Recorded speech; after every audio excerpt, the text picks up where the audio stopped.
Amén. Gracia, paz y misericordia sea con cada uno de ustedes, amados hermanos y hermanas en Cristo Jesús. Una vez más, quien les saluda el hermano Fernando desde Bolivia para un nuevo estudio en el estudio que estamos realizando, el estudio expositivo de la carta del apóstol Pablo a los hermanos en Tesalónica. Llegamos esta vez al capítulo número 3 y lo hemos colocado por título La venida de Cristo, una esperanza que purifica. Como ustedes saben bien, la carta a los tesalonicenses tiene por tema central la venida de Cristo. Y lo decíamos la primera vez también en la introducción, que la venida de Cristo no tenemos que entenderlo como el simple evento de su regreso pisando tierras israelitas, tierras judías, allá en el Monte de los Olivos y esta se parte, ¿no? No debemos pensar solamente en eso y eso cometemos el error, ¿no? Porque a veces separamos ciertas cosas como el arrebatamiento, como el levantamiento del anticristo y ciertas cosas y pensamos que esto no forman parte de la venida, no. Todo forma parte de la venida, siendo el clímax máximo, siendo el clímax final, Cristo volviendo en su segunda venida, como ya el apóstol Juan nos lo relata en Apocalipsis 19. Así que hay que entender desde ya que este libro de Tesalonicenses es un libro escatológico que nos va a ayudar a entender esas pautas. ¿Cuáles pautas? El arrebatamiento, la manifestación del anticristo, los 7 años de tribulación y también cómo esto se va a ir teniendo una final en el hecho en que la gente, perdón, aquel tiempo el anticristo levante un grupo muy grande y se prepare para la batalla del Armagedón. Y es ahí cuando Cristo está viniendo con sus santos, que ahorita vamos a ver algo de eso en el capítulo 4. Entonces ya vamos a ir, ya el libro se nos está abriendo para llegar a ese tema central. Así, por ejemplo, la semana pasada habíamos acerca del capítulo 2 y Pablo hablaba este tipo, decía, ¿no? Yo me gloriaré cuando Cristo venga en su venida, ¿no? Y ahí no notamos que Pablo está refiriéndose a la venida en sí, como relata Juan en Apocalipsis 19, sino que está refiriendo a un evento. ¿Cuál evento? El tribunal de Cristo. Y eso es lo que veíamos la semana pasada. Entonces, tenemos que entender eso, que cuando Pablo en estas dos cartas va a utilizar venida, tenemos que entender a qué evento se está refiriendo. Una vez más, recalco, que la venida de Cristo en sí tiene varios eventos. Y uno de los eventos, ¿cuál es? El arrebatamiento de la iglesia, ¿no es cierto? Entonces, a veces muchos pensamos, no, arrebatamiento es otra cosa y segunda venida es otra cosa. En realidad son solamente una cosa. Todo es la segunda venida de Cristo, pero por eventos. Empieza con el arrebatamiento de la iglesia, ¿no es cierto? El arrebatamiento de la iglesia se levanta ya lo que son, los sellos se abren ya, la iglesia ha sido arrebatada, los sellos se empiezan a abrir y es en los primeros 6 sellos que empieza qué cosa, los dolores de parto, ¿no? Que muchos hemos malinterpretado, confundido, que estamos viviendo los dolores de parto, ¿no es cierto? Y eso no es así, ¿no? Porque cuando vemos el panorama y cuando vemos el tema escatológico, vemos qué cosa, que lo que Jesús está hablando en Mateo 24 se está cumpliendo en la última semana de la profecía de Daniel en el capítulo 9, hablando de las 70 semanas, ¿no es cierto? Y muchos como que separamos, ¿no? Del capítulo 24 de Mateo, del 1 al 8, de los terremotos, temblores, esos son principios de dolores, pero los dolores vendrán después. No, Jesús está hablando de un evento. ¿Cuál evento? Los 7 años restantes que faltan para el cumplimiento de la semana 70 que profetizó el profeta Daniel. Entonces, ¿cuándo se están cumpliendo los dolores de parto y los dolores que Jesús profetizó en Mateo 24 diciendo que nunca hubo ni habrá? ¿Cuándo se está cumpliendo? En el momento en que ya se aperture la última dispensación conocida como la gran tribulación. Y es ahí, en los primeros 6 sellos, donde empieza, ¿qué cosa? Los dolores de parto. ¿Cómo sabemos esto? Porque mediante tú vayas estudiando Apocalipsis, tú vas a entender que los primeros 6 sellos, perdón, son como que poco a poco va intensificando la ira de Dios. Y donde ya como que llega al clímax, a los dolores mismos, es ya cuando se empieza a derramar se empieza a tocar las trompetas, porque el séptimo sello recuerden que desemboca las trompetas, luego las copas de la ira de Dios, y ahí es donde se arma todo la gran tribulación. Entonces tenemos que entenderlo así, ¿ya? Que son múltiples eventos que tienen por cabeza, ¿qué cosa? La segunda venida de Cristo. Y el tema, y cuando se llega al final o al clímax de la segunda venida es cuando Cristo mismo esté bajando, ¿no? Después que el anticristo, el falso profeta, reúnan a una muchedumbre y el río Éufrates se seque y empiezan a ir contra la casa de Israel, que eso lo vamos a ver más adelante, creo que en el capítulo 5 ya cuando realmente Pablo va a hablar de esa venida ya en sí. Ya entonces, desde ya le estamos ya como que instruyendo en eso, no separes. Arrebatamiento, otra cosa, segunda medida, otra cosa, 7 años, otra cosa, dolores de parto, otra cosa. No, no, no. En tu mente ya te tienes que pensar, segunda venida, pero en eventos. Empieza con esto, va aumentando dolores de parto, levanta el anticristo, los sellos, la trompeta, las copas. Entonces, ¿qué pasa? La marca de la bestia, etcétera, y segunda venida. ¿Te das de cuenta? Todo eso y todo eso es la segunda venida de Cristo. ¿Cómo podemos saber más de eso? Estudiando los libros de los profetas menores y los profetas mayores que ya nos han dado luz de cómo va a ser ese tiempo. ¿Ya? Si quieres saber un poquito más, creo que desde la introducción hemos hablado acerca de eso también, ¿ya? Entonces, en Tesalonicenses, Pablo va a utilizar venida, pero va a utilizar distintas acepciones. En este caso, en el capítulo 2, cuando él decía, mira, yo estoy tan triste que lo que les quiero ver, extraño ver sus rostros, tenía tanto por deciros, pero dice, ¿de qué me gloriaré? Si no me gloriaré cuando Cristo venga en su venida y yo diré, no he corrido en vano, como lo diría también de los filipenses. Entonces, ¿de qué estaba hablando? Vimos la semana pasada del tribunal de Cristo, que también forma parte de la segunda venida de Cristo. Ojo, y aquí también vamos a ver en este capítulo 3, en realidad en los versículos 12 y 13, que ya esto nos va a ir dando luz. Por eso te decía, no es que nosotros nomás decimos, no, esto es así, no, la Biblia mismo se va enmarcando, te va dando pautas de cómo Jesús va a trabajar, o Dios va a trabajar en esta dispensación de la segunda venida o de la tribulación, gran tribulación, como muchos lo conocen, otros lo conocemos como la última semana del profeta Daniel, ¿ya? Con esto en mente, vamos al capítulo 3 de Tesalonicenses, ¿ya? Capítulo 3 de Tesalonicenses, abran sus Biblias ahí. Vamos a continuar hoy, vamos a acabar el capítulo 3 y ya para la siguiente semana estamos entrando al capítulo 4, ¿ya? Algo que debemos recordar es que las 13 cartas del apóstol Pablo siempre tiene como que estas dos acepciones. ¿Cuál? Doctrinal y también lo lleva a lo práctico. Siempre Pablo está haciendo eso. Primeramente te enseña doctrina y también te va a llevar a lo práctico. Y eso es lo fundamental de la Biblia. La Biblia tiene un sentido devocional práctico diario que lo tienes que vivir. Lo decíamos también, creo que en la introducción, que la Biblia no solamente te va a informar, sino también te va a transformar. Y eso es lo importante. Pablo no solamente quiere que se informe, sino que esta información transforme ¿qué cosa? Su carácter, su vida, su comportamiento y lo que eran antes del Evangelio. Entonces Pablo va a connotar en el capítulo 3, un poco más el capítulo 4, cómo ya es esta etapa de lo práctico, de lo vivencial, después de aprender, de saber de la gracia, de que la palabra de Dios, de que tiene una esperanza, que Cristo volverá, de que él mismo lo decía, que estamos puestos a prueba. Entonces Pablo ya lo va a decir en el capítulo 3, 4, y va a decir, mira, lo que hemos aprendido, ahora tienen que vivirlo. ¿Y los tesalonicenses lo vivieron? Sí. Entonces vemos ahí a un apóstol Pablo con un sentido fraterno, con un cariño, con un amor que refleja el amor de Cristo también.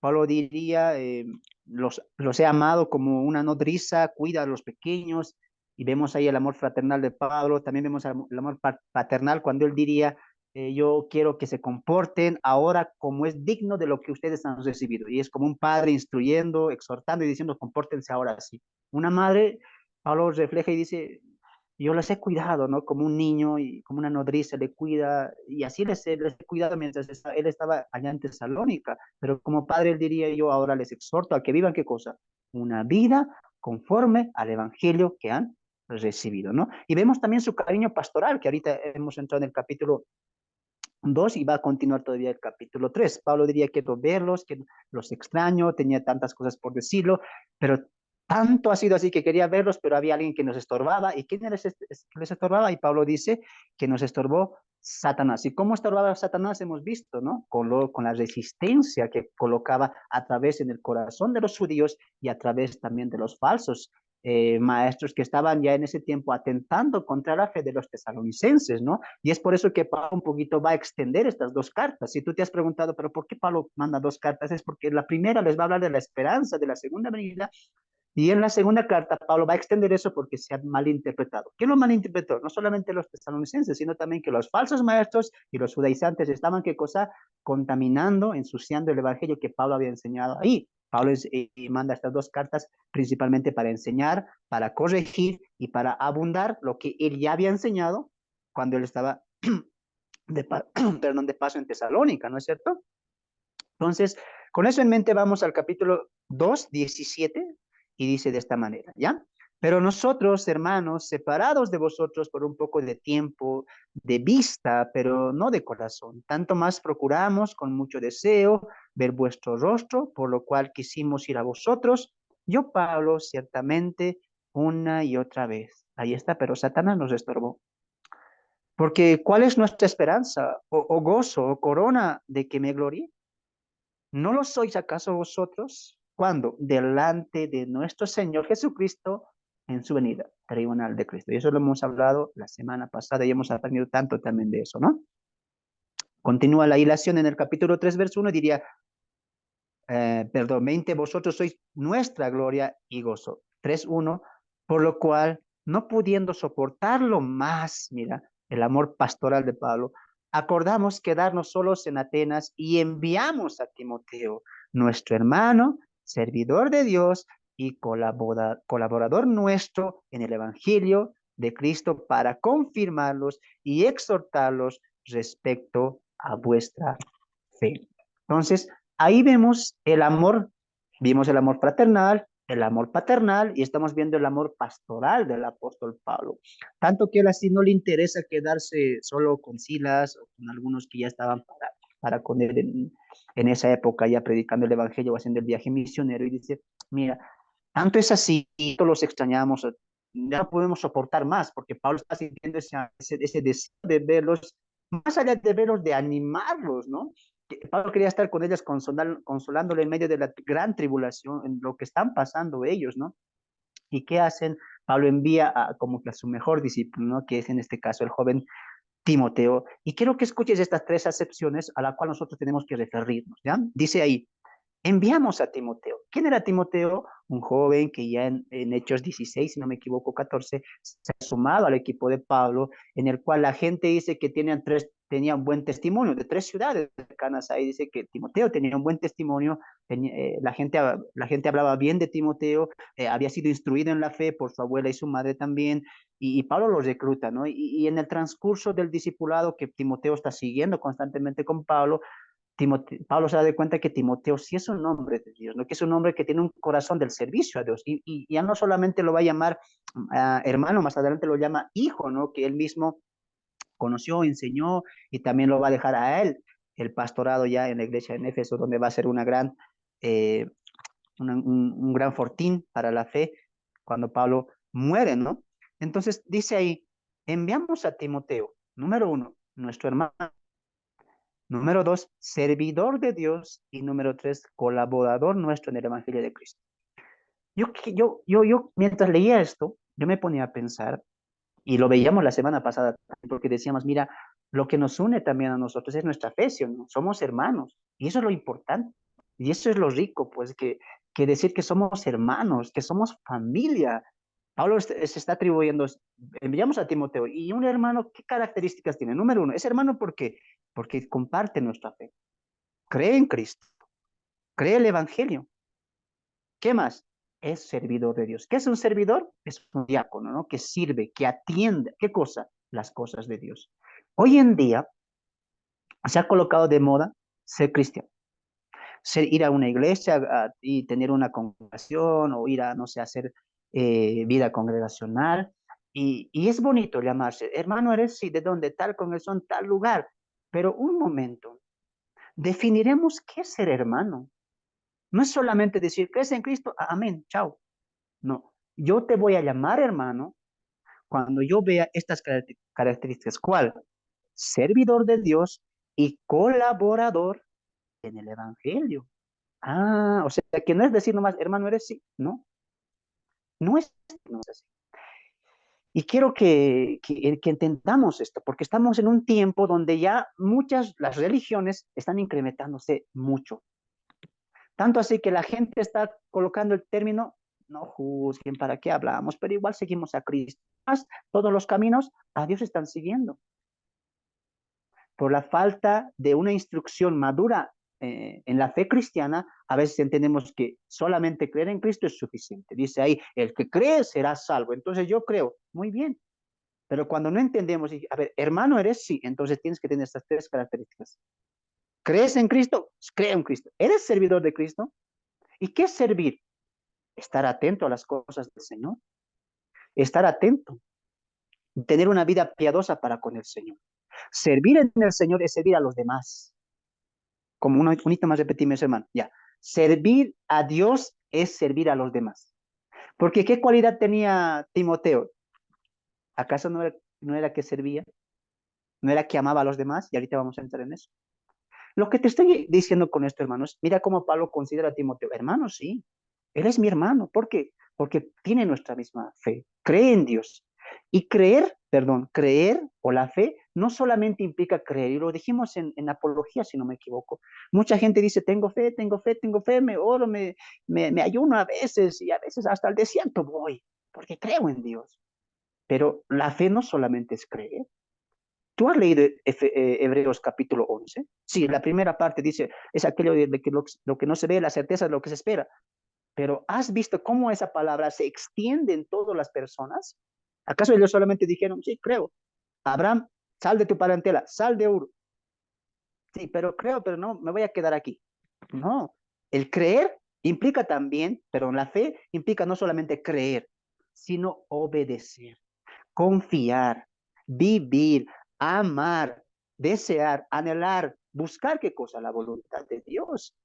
Así que no puedo decir, hermano, eres si crees, pero vives para Cristo, confías totalmente en Cristo, te has arrepentido totalmente a Cristo, obedeces a Cristo. La pregunta, tenemos que sacarnos esa mentalidad de que fe solamente es creer, nada más. No, no, no, no. Primera acepción. La fe es una persona entregada. ¿Cómo lo sabemos que Timoteo era entregado, que amaba al Señor? Dejó a su familia, dejó su tierra y fue en busca de que en mejores bienes. No. Tú, Pablo, ¿dónde vas a ir? Voy a predicar. ¿Y va a haber casas? No. A veces vamos a llegar y en la plaza vamos a dormir. A veces nos van a apedrear. Así ha sido este primer viaje. Yo lo voy a hacer. Dime tú, si al apóstol Pablo vamos a predicar. Y yo, hermano, sin pensar. Y esa es la fe, pues. No es solamente creer. Pablo, Timoteo creía, sí, porque ha sido instruido en la fe. ¿Con quién? Con su abuela y su mamá. Él creía en Dios. Pero Pablo le está extendiendo el camino más allá. ¿Cuál? Ven, ahora sí vas a conocer. Ahora sí tu fe va a ser creciente.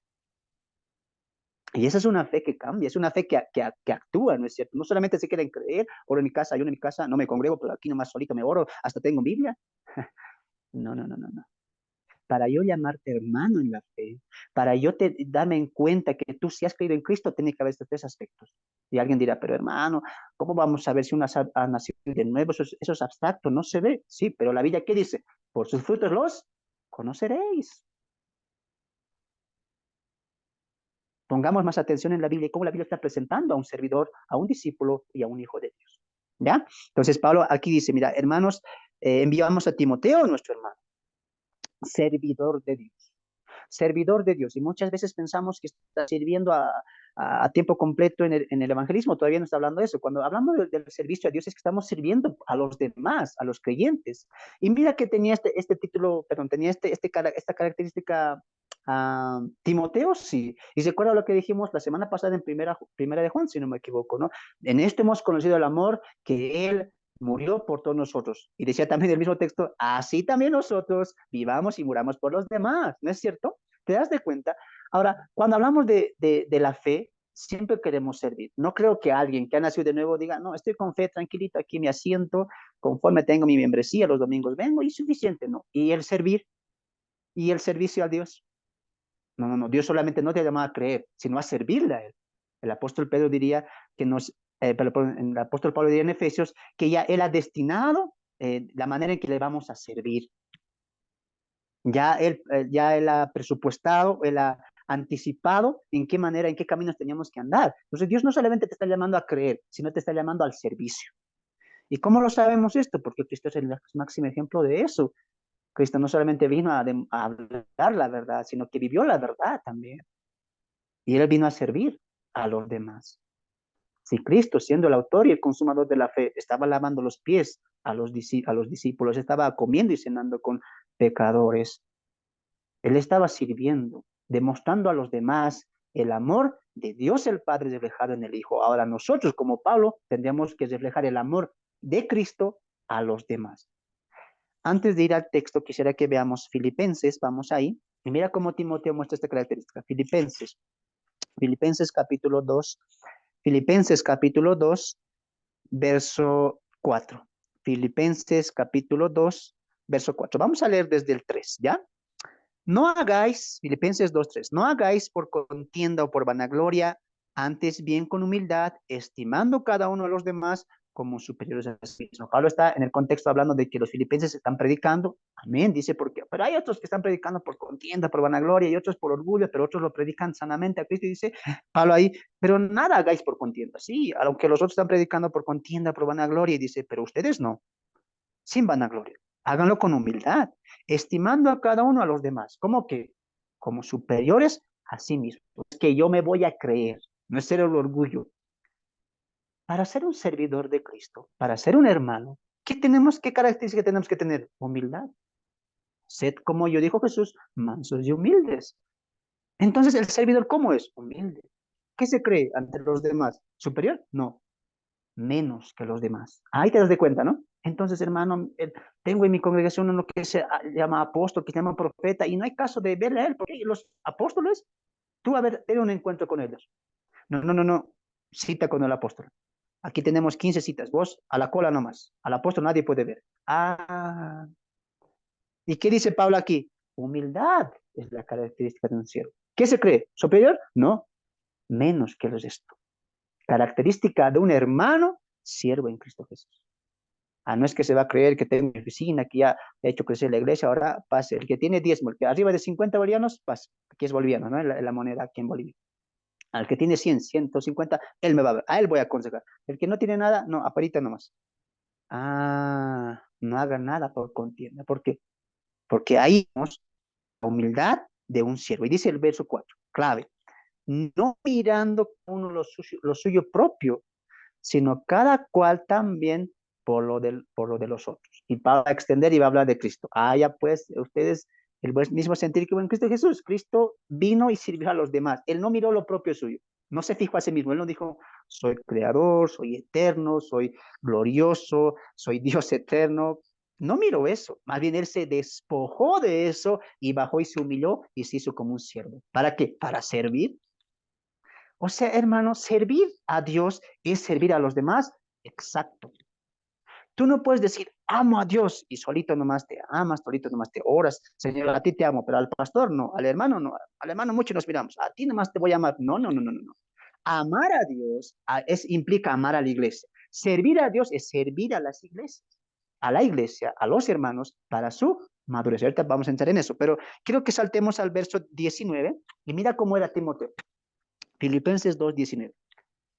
Espero en el Señor Jesús enviarlos pronto otra vez a Timoteo, para que yo también esté de buen ánimo al saber de vuestro estado. Pues a ninguno tengo del mismo ánimo. Ahí está. Característica de un hermano, de un siervo, que tan sinceramente se interese en vosotros, porque todos buscan lo propio suyo, no lo que es de Cristo Jesús. Pero ya conocéis los méritos de él, que como a hijo a padre ha servido conmigo en el Evangelio. Ah, o sea que antes, para alguien decirle, hermano, ¿eres? Sí. ¿Crees en Cristo? Sí. ¿Confías en Cristo? Sí. ¿Y estás sirviendo a Cristo? Sí, en la iglesia, sí, en mi casa también, ahí estoy en mi devocional. No, no, no. Servir a Cristo es servir en la iglesia, servir a los hermanos. Es desvivirse por los demás. Ahí que estamos mostrando la ley de Cristo. ¿Cuál ley?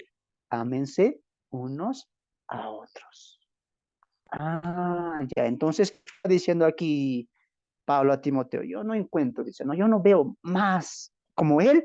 ¿Y qué es lo que estima de él? Que no hay como él alguien que tan sinceramente se interese por vosotros, porque todos buscan lo propio suyo y no dice, a la iglesia o a los hermanos y dice, no es lo que es de Cristo, no lo que es de Cristo Jesús. ¿Y qué es de Cristo? La iglesia. Hermano, alguien me decía, creo que esta semana cuando me escribían, yo no voy a ir ¿de qué religión eres? Cuando colocaba el video de introducción a Tesalonicenses me decía, ¿de qué religión eres? ¿De qué secta eres? ¿De qué iglesia vas? Yo soy hermano, pero no me congrego porque no creo en la iglesia, no creo en los pastores, no creo en los diáconos, no creo en la congregación. ¿Así? Entonces, pero yo soy hermano, incluso enseño a otros la verdad, así me decían.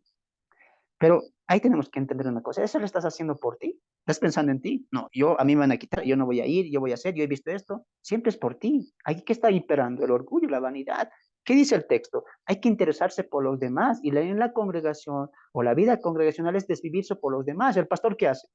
El sano, el servidor correcto. ¿Qué hace? Predica la palabra, instruye a los demás porque por amor al servicio de Dios, porque estamos sirviendo a Dios, a su iglesia, a su rebaño, a sus ovejas, a los hijos que Él compró por sangre. ¿No es cierto? Y estamos haciendo eso, servir a los demás. En la casa vos puedes leer tu Biblia, bien, puedes orar, sí, pero ¿en qué momento estás sirviendo? Y la iglesia local te abre esas puertas, el servicio, ¿te das de cuenta? Hablar a otros. En este caso, Timoteo, ¿a dónde va a ir? A una iglesia local. ¿Cuál? Tesalonicenses. ¿Para qué? Para animarlos y exhortarlos. ¿Te das de cuenta? Entonces, hay una instrucción. Tiene que haber una instrucción. Timoteo, ¿acaso el Espíritu Santo lo sopló? Ve a Tesalonicenses. ¿Así? No. ¿Qué fue? Recibió una instrucción de quién? Del apóstol Pablo. Se sometió al apóstol Pablo. Así también los creyentes nos sometemos a quién? Al pastor, al líder, que ya pasó el proceso y nos va a instruir para que nosotros instruyamos a otros. Ese es el orden que Cristo manejó. No como alguien dijo, no, a la iglesia no. Yo predico, yo hablo, sí, pero no, a la iglesia no me congrego. Entonces, ¿cómo vas a demostrar el amor hacia los demás? Y alguien decía claramente, ¿no? Si no nos congregamos, ¿cómo es que vamos a dar fruto? ¿O cómo van a dar fruto los dones del Espíritu Santo? Amor, paz, benignidad, templanza, ¿cómo van a dar? ¿En tu casa solito? No, en un desierto, aunque te vayas, no. Eso va a dar fruto dentro de una iglesia local, amando a los hermanos, tolerando a los hermanos, siendo paciente con los hermanos, así sucesivamente. Entonces, es claro para esto, ¿no? Y en eso, ¿qué hacemos? ¿El servidor qué hace? Dice ahí, no se interesa por lo suyo propio, se interesa por los demás. Y ahí es el servicio a Dios, ¿no? Ahí vemos el servicio a Dios. Sirviendo a Dios, perdón, sirviendo a los demás, a los hermanos, en este caso, estamos sirviendo a Dios. Por eso es muy importante, cosa es el servicio.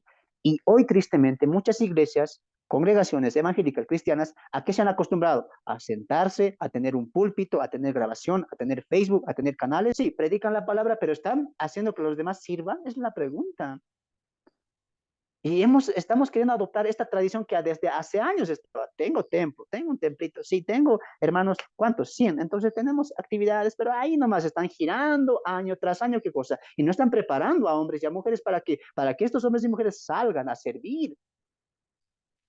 Hay que entender una cosa, el apóstol Pablo está dejando algo claro, los siervos son pasajeros, hay que proveer a otros siervos para otros para que el evangelio continúe. Y tristemente hoy, el pastor, a ese predicador, a ese pastor no más queremos, nadie más. El hermanito sale a predicar, mire que no se bien. Es que a veces no estamos teniendo confianza. Yo pregunto algo, hermano, y creo que esto también lo aprendimos la semana pasada. Pablo le tomó, perdón, dio dedicación al discipulado de Timoteo. Y eso es lo bueno. Hay que trabajar en una vida también, para que esta vida, en lo posterior, trabaje y continúe la labor. Muchos pastores hoy todo hacemos, ¿no? Todo hacen y a veces no están discipulando a otros. Y esa mente la que queremos nosotros en misiones extender, no tanto de tener una iglesia local, sino de preparar en esa iglesia local para que esto otros abran y abran y abran otras iglesias o células, 5, 7, 8 personas. No solamente queremos venir los que se sienten, que escuchen la predicación, ay, qué lindo, qué hermoso, gracias, den su ofrenda y hasta el siguiente domingo. Basta de eso, empecemos a madurar, empecemos a crecer. ¿En qué sentido? En el sentido de instrucción a otros, para que otros provean a otros. Esa es la idea que Dios tiene, ¿ya? Entonces ahí vemos a un Timoteo no amándose a sí mismo, sino yo quiero hacer por los demás. Seguramente cuando Pablo le dijo a Timoteo, Timoteo, vas a Tesalonicenses, ¿a qué? A exhortar, a animar, con gusto, yo alegre, ¿no? No es que dijo, pero Pablo, mira, están pasando persecución, a mí ya me conocen, no puedes mandar a Silas. No, ¿por qué? Porque tenía el amor de Cristo. Pero yo voy a ir allá para exhortar, para animar, porque son mis hermanos. Y ahí que se ve el amor, el servicio a Dios.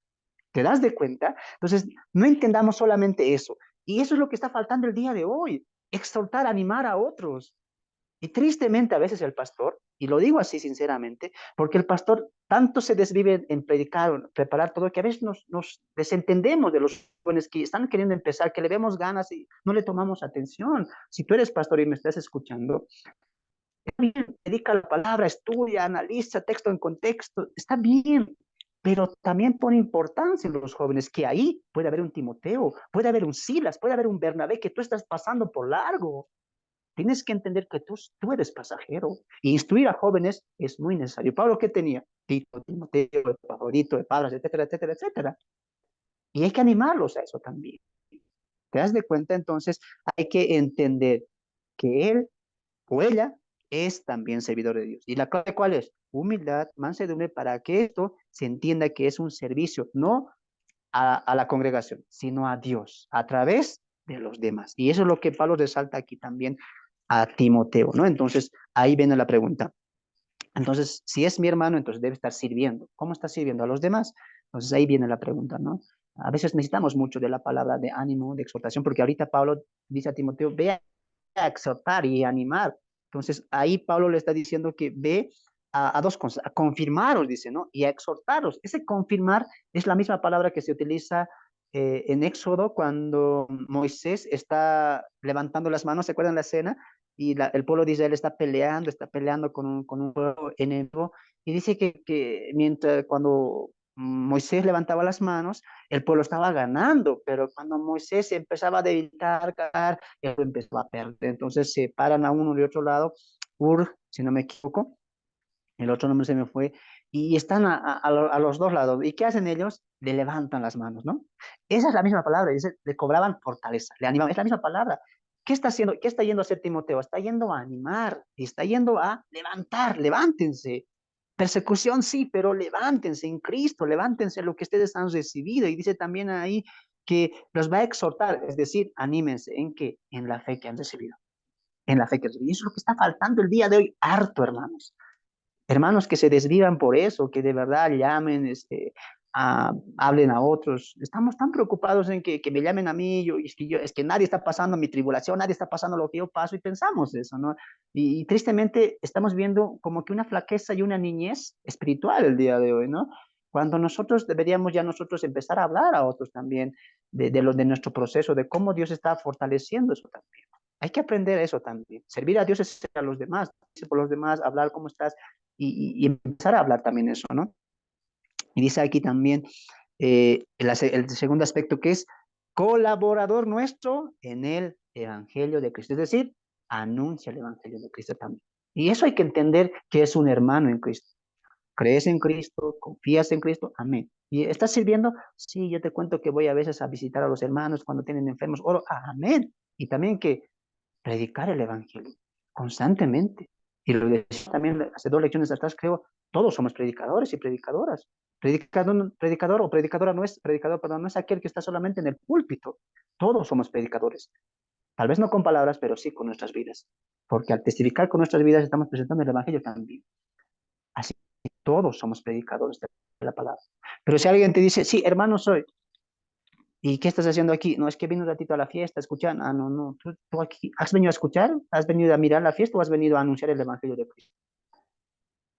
Y es que hay veces hay que entender eso, hermanos. Por ejemplo, acá, hermanos, eh, se celebra ya este lunes, acá un aniversario donde vivimos nosotros, que es la ciudad del Alto. Y cuando yo veo en las redes sociales, en las noticias, dicen, los que están aquí en Bolivia un poco van a entender, y los demás, yo creo que vean entiendan este punto. Es que dice, mira, aquí se llama verbena, no sé cómo se llama en otros países, pero es antes del día, es una fiesta antes, por la noche, y se hace la verbena, y para como que anticipar lo que se viene mañana, que es el festejo general, completo, pleno, ¿no es cierto? Se llama verbena acá. Entonces dicen, mira, la alcaldía, todo esto, está invitando a personajes históricos o personajes de grande fama, ¿no? Y entre ellos coloca, mira, un grupo secular que toca cumbia y todo eso, pero ahí dice al hermano, al cristiano, Alex Campo, que está viniendo a tocar acá. Wow, yo me pongo a pensar, ¿ese es cristiano? ¿Es ese hermano? A veces colocamos títulos tan cómodos. No, no, no. Si eres cristiano, tú vas a tener estas tres acepciones. ¿Cuál? Servidor de Dios, amas, confías, obedeces a Dios y ¿qué más? Colaboras en el Evangelio. Y no es la primera vez que estos cantantes, pseudo cantantes cristianos, hacen este tipo de actos. Vemos a un Marcos Witt entregando un premio, vemos a un Marco Witt siendo jurado, y la gente se desvive por ese tipo de conciertos y dice, estamos orando y vemos aquí el Espíritu Santo obrar y las canciones son tan lindas, pero la pregunta es, según como que esta es estructura de un cristiano, de un hermano, que Pablo diría, hermano es. Yo pregunto, si Pablo estaría aquí, Pablo, para ti, Alex Campo, Marcos Witt, ¿qué te da su número? ¿Son hermanos? No, no, no. Pero creen en Cristo, no, aquí no solamente es creer, porque hasta el demonio cree. Es servidor de Dios, predica el Evangelio. Por ejemplo, cuando Alex Campos se fue a cantar a la Iglesia Católica de Roma, ¿qué hizo? ¿Qué fue lo que dijo en un medio? No, es que yo he sentido que no es que tengo que estar ahí, pero siente que tenía que ir a cantar mi música, a decirles con mi música y todo eso, y la gente, amén, y cuando él vuelve y dice, he sentido una experiencia, se da la mano con el Papa, empieza a cantarles ahí sus canciones que no son nada cristocéntricas, y la gente ahí se está llorando y dice, no, este hermano es. Yo pregunto, ¿qué estaba haciendo ahí con el enemigo? Ah, otra cosa es que me diría, voy a ir ahí, pero no voy a tocar, no voy a cantar. Yo voy a abrir mi Biblia y voy a decir, arrepiéntanse porque el reino de los cielos está acá, está cerca. Ah, eso puede hacer un creyente. Hay que pensar muy bien. Y no solamente ellos, a los que estamos viendo, sino también nosotros. Tenemos estas tres características. Creemos en Cristo, amén. ¿Estás sirviendo? ¿Estás siendo qué cosa? Colaborador. Recuerda que tú y somos colaboradores, como Pablo diría en Corintios capítulo 5. Él nos dio el ministerio de qué? De la reconciliación, que somos, juntamente con Pablo, colaboradores de Dios, predicando el Evangelio de Cristo, ¿sí o no? Somos colaboradores de Cristo. Ahí te das de cuenta cuándo es un falso, por lo que decíamos la semana pasada. ¿Cuándo es un falso profeta, un falso maestro? Porque miren su propia condición. Ah, yo lo hago, yo tengo esta fama, yo puedo hacer esto. No, uno se va a desvivir por los demás. Si Alex Campo fuera cristiano, o Marcos Witt, o los séquitos de esta música cristiana que nada de cristiano tiene, ¿qué estarían haciendo? Acercando a Cristo, no alejándoles de Cristo. ¿Te das de cuenta? Y Pablo, y alguien diría, pero hermano, ¿por qué estás juzgando? Porque es que tiene buena música. A ver, al taller del maestro, ¿a cuántos no ha hecho llorar? Me robaste el corazón, o Marcos. Pero yo digo una cosa, como dice Pablo en Corintios 6, si no me equivoco, ¿qué comunión hay la luz con las tinieblas? ¿Qué comunión hay entre un creyente y un incrédulo? Diría, o sea, ¿qué comunión hay uno que cree en Cristo y uno que no cree en Cristo? Yo me he asombrado. Y no es la primera vez que estos cantantes hacen este tipo de shows. Pastores igual, que se prestan por dinero e ir a anunciar, a decir las cosas que uno quiere. No, no, no, no. Aquí vamos a denunciar qué cosa. Y Pablo lo va a decir más adelante.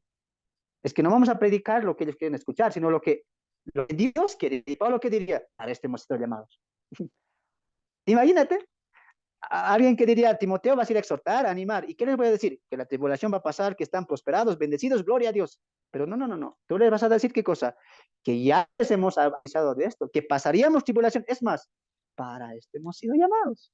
¡Wow! Qué diferente a la doctrina o al evangelio de la prosperidad de estos falsos cantantes, de esos falsos maestros que predican. ¿A favor de quién? Del hombre, ¿no? Los que merecían más tener un evangelio, una palabra de exhortación de que va a pasar, de que anímense, de que este es un tiempo, ocúltense sus casas, eran los tesalonicenses. Pero ¿qué les dice Pablo a Timoteo? Enseña la doctrina que no caigan en la fe. Es más, ellos saben, para esto hemos sido llamados. O como ya los filipenses en el 1.29, si no me equivoco, a ustedes se les ha concedido creer en Cristo, pero también padecer por Él. ¡Wow! ¡Qué diferentes teologías, evangelios nos proponen los hombres corruptos, falsos, que predican, como diría Pablo en Filipenses, según pensando en su propio vientre, en ellos mismos. Pero no, el evangelio, el servidor de Cristo va a predicar a Cristo. Entonces, ahí tenemos que entender una cosa. Pero hermanos, pues canta bonito. No, no, no. ¿Es servidor de Cristo? ¿Está predicando el evangelio de Cristo o lo está pervirtiendo? Es momento de madurar, hermanos. Es momento de madurar. ¿Por qué? Porque se vienen cosas a nuestro mundo. a tu país y a mi país. Todo está empeorando, ¿no te das de cuenta?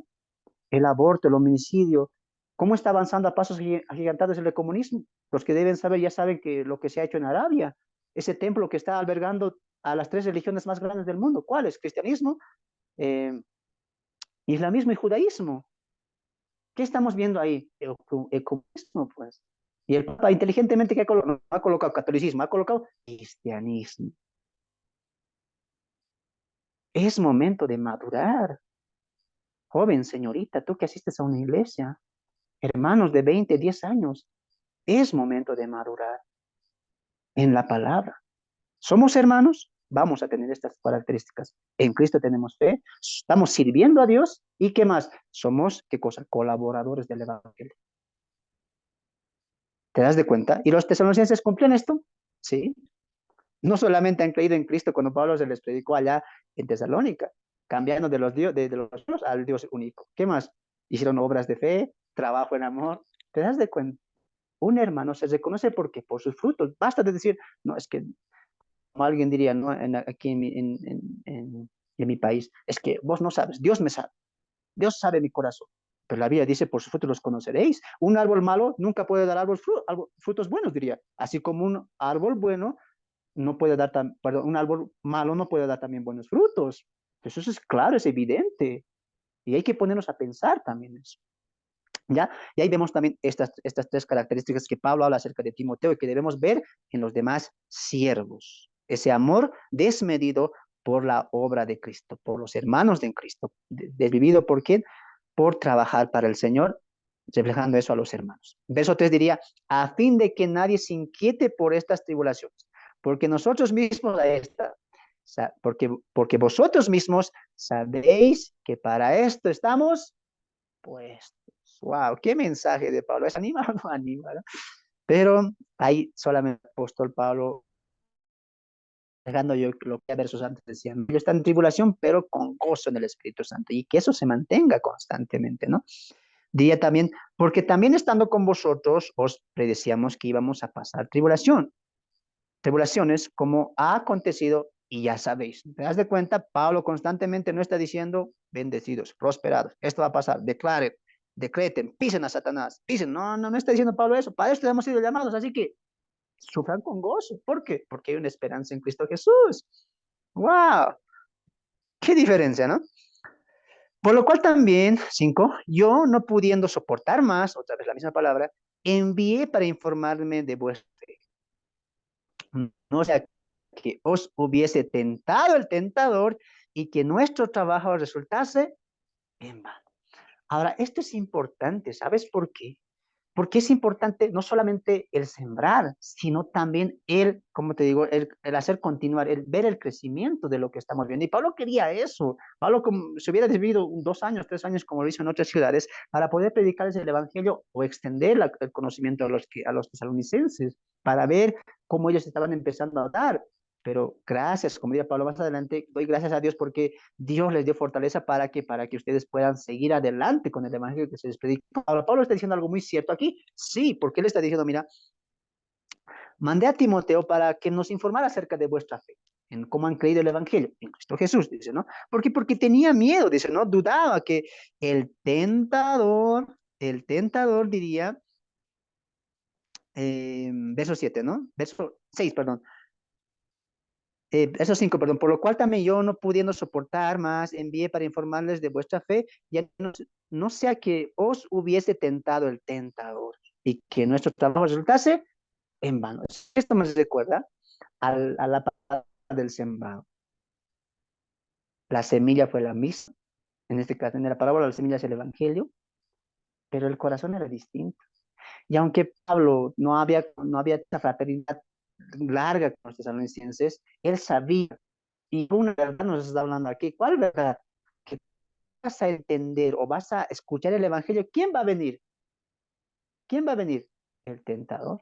¿A qué? A tentarte. ¿Acaso eso no hizo con la semilla que cayó que juntamente con las piedregales? Que como que estaba dando fruto, ¿se acuerdan? Estaba ya saliendo, pero vino las aves y la sacó.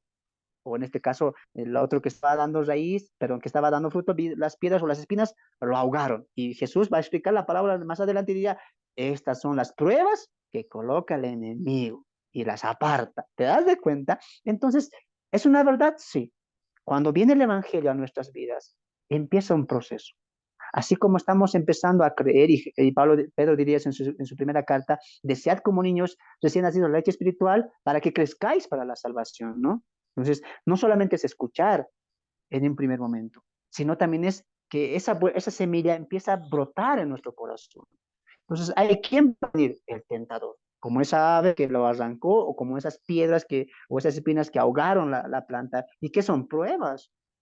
Entonces, ¿qué estaba haciendo el tentador para la época de los tesalonicenses? Viendo la tribulación, viendo las aflicciones, viendo hermanos morir, viendo hermanos padecer tanta persecución, porque dice gran tribulación, ¿qué estaba causando en otros? Temor. No, mejor no. Primero sí he creído en Pablo, he escuchado, sí, tenía ese sentido, ahora viendo estas cosas no. Y el tentador hace eso, aparta la verdad del corazón, aparta esa semilla que ha sido sembrada. ¿Te das de cuenta? Entonces Pablo ese temor tenía, que pasara lo mismo que pasó con el sembrador que sembró y cayó y estaba como que brotando, pero vino el tentador, el enemigo, y no quiere. Y eso es lo que el enemigo siempre va a hacer, te va a robar, te va a matar y te va a destruir. Recuerda que está andando como león rugiente buscando a quien devorar. Entonces, ay, ¿qué entendemos? Que Pablo está diciendo que va a empezar una lucha en instantes. Y el enemigo, sabemos muy bien quién estaba detrás de la persecución encargado por los judíos, sin duda era el enemigo. Él no quiere que se predique el evangelio, que todos estén, ¿qué cosa? Bajo el velo de la oscuridad, en tinieblas, teniendo un entendimiento entenebrecido, siguiendo la corriente de este mundo, que estén perdidos. Y el evangelio no quiere eso. ¿Y qué hace ¿Y qué hace Pablo? Envía a Timoteo. Ahora te das de cuenta por qué es importante la congregación. Pero hermano, yo he escuchado una prédica y con eso parece que he levantado la mano y ahí en la computadora me he orado. Pero tienes que hacer una vida de congregación, ¿sabes por qué? Porque eso tiene que ir creciendo, tienes que ir madurando. Si has nacido de nuevo, amén, pero tienes que también, como un bebé, recibir alimento espiritual. ¿Y eso dónde se hace? En la congregación, con hermanos que están pasando el mismo proceso o que ya han madurado también. ¿No? Pablo, ¿a quién envía? Pablo acá dice, Señor, oro para que mandes al Espíritu Santo con fuego, que les haga hablar en lenguas, que les dé visiones, éxtasis, con eso se van a animar. ¿Dice eso Pablo? Para los que hoy dicen, hoy hay avivamiento, con visiones, con éxtasis, yo me he levantado de ahí, ¿y cómo? Porque Dios me ha hecho dar un fuego y he visto visiones, o el pastor o el apóstol está diciendo, pase aquí adelante los que quieren tener más Espíritu Santo, los que están en tribulación, los que están en angustias, los que están con enfermedad, vengan, recibe. Así dijo Pablo. Dijo Pablo, Señor, envía al Espíritu Santo. Mira, Timoteo está cansado, está conmigo, no quiero separarme. Envía ahí, no sé, un ardor en sus corazones que se caiga ahí, que hablen en lenguas con eso y alguien va a decir, wow, aquí está el Espíritu Santo y se van a animar. No, ¿qué hizo Pablo? Envió a un hombre llevándole el Evangelio. Entonces, no es hacer las cosas porque sea bonito, porque sea extasioso, porque es un sentir, no. ¿Cómo va a crecer nuestra fe? ¿Cómo vamos a madurar? Escuchando más su palabra, pues. A veces la gente dice, es que quiero tener más fe, quiero tener más fe. Y lees tu Biblia, escuchas, vas, te congregas, estás siendo discipulado por un pastor, estás siguiendo cronológicamente la Biblia, has hecho un estudio expositivo de la Biblia, sabes qué es salvación, para qué eres salvo, sabes qué es justificación, sabes qué es santificación, sabes qué es glorificación. Muchas cosas a veces se ignora y se piensa, oh, he levantado un día mi mano y el pastor me ha colocado su mano como poniéndome las manos y me ha dicho que soy salvo y con eso yo estoy conforme. No, pues les digo, a veces Satanás, como decía la semana pasada, se ha metido en las congregaciones, haciéndole creer a muchos que son cristianos, pero en realidad nunca han salido del mundo. Pablo, ¿qué hace? Ve, Timoteo. ¿Qué les voy a decir? Pues sigues enseñando, exhortando con la palabra de Dios. 6. Pero cuando Timoteo volvió de vosotros a nosotros y nos dio buenas noticias de vuestra fe y amor, y que siempre nos recordáis con cariño, deseando veros, como también nosotros a vosotros. Por ello, hermanos, en medio de toda nuestra necesidad y aflicción, fuimos consolados de vosotros por medio de vuestra fe. Y eso es lo hermoso, ¿no?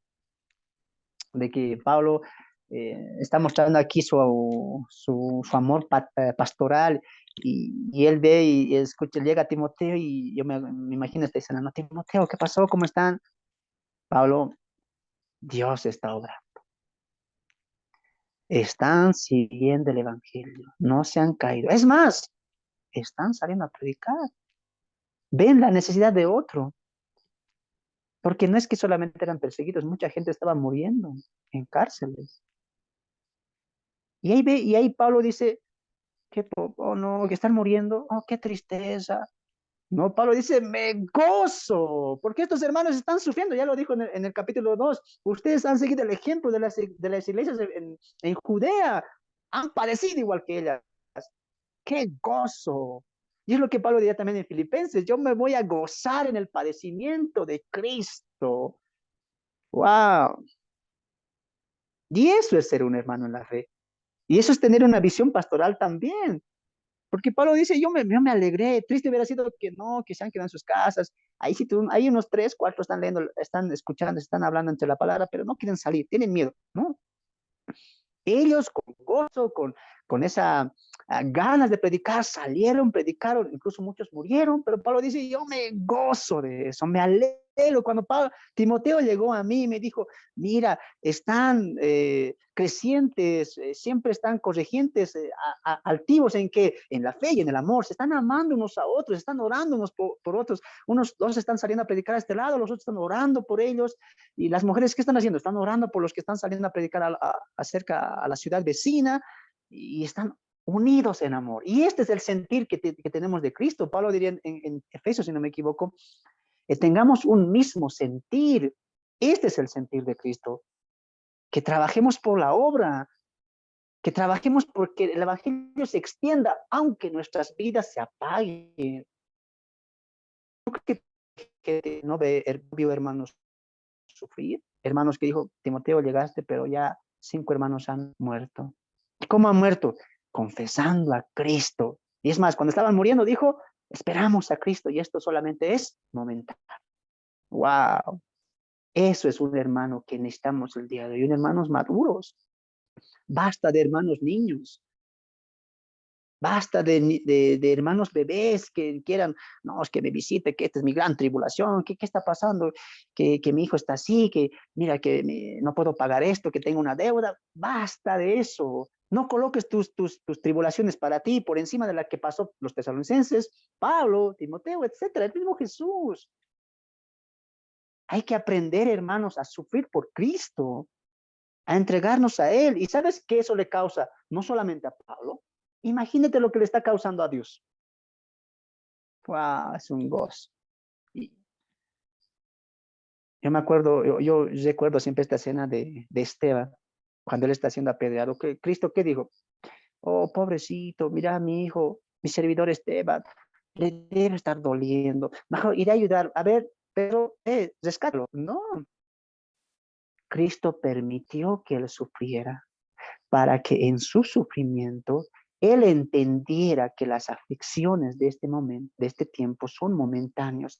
Y qué hermoso cuando Esteban está muriendo y dice, alzó sus ojos y vio abierto el cielo y a Cristo sentado a la diestra del Padre, como diciendo, Timoteo, Esteban, qué bien, porque les dio cátedra a los judíos, ¿no? En todo su discurso. Bien, presentaste el Evangelio, les hablaste de mí. Sube, tu vida ya acabó. Cumpliste tu servicio. Y Esteban, oh Señor, no les cuentes a ellos por pecado. Wow. Te das de cuenta cómo Dios ve, porque el salmista también diría, ¿no? Porque estimadas son a Dios la muerte de sus santos. Hermanos, para nosotros, no te extrañes si un siervo sufre, si un siervo o un hermano o una hermana se entristece o está en tribulación, no, más bien gozaos, dice. El apóstol Pedro diría eso en su carta, ¿no?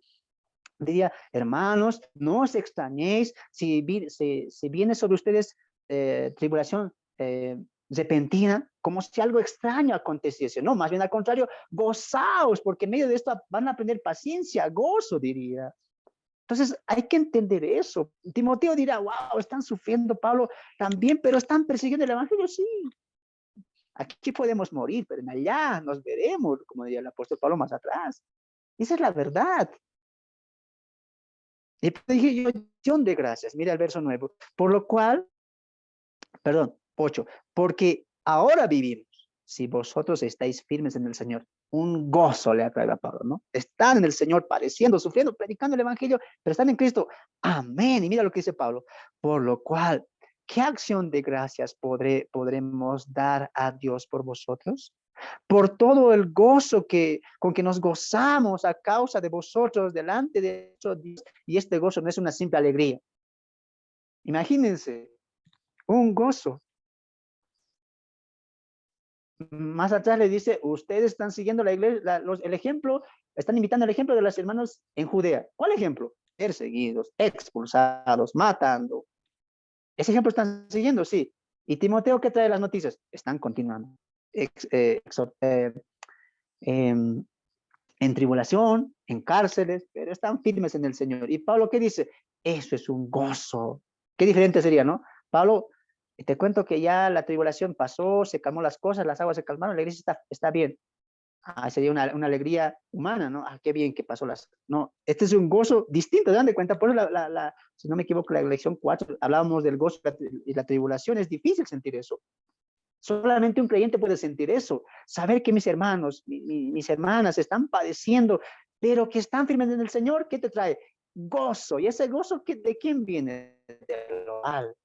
Es un gozo en Cristo, es un gozo que Dios nos da, hermano. Gracias, Señor, diría Pablo, no, gracias, porque están siguiendo el Evangelio, están muriendo por ti, así como tú lo designaste, tú mismo dijiste, el que quiera salvar su vida, la perderá, pero aquel que quiera salvar su vida, perdón, aquel que pierda su vida por causa de mi nombre, la ganará. Tú lo dijiste, Señor. Tú también dijiste, el que cree en mí, aunque esté muerto, vivirá. Y todo eso, a Pablo, ¿qué le trae? Gozo.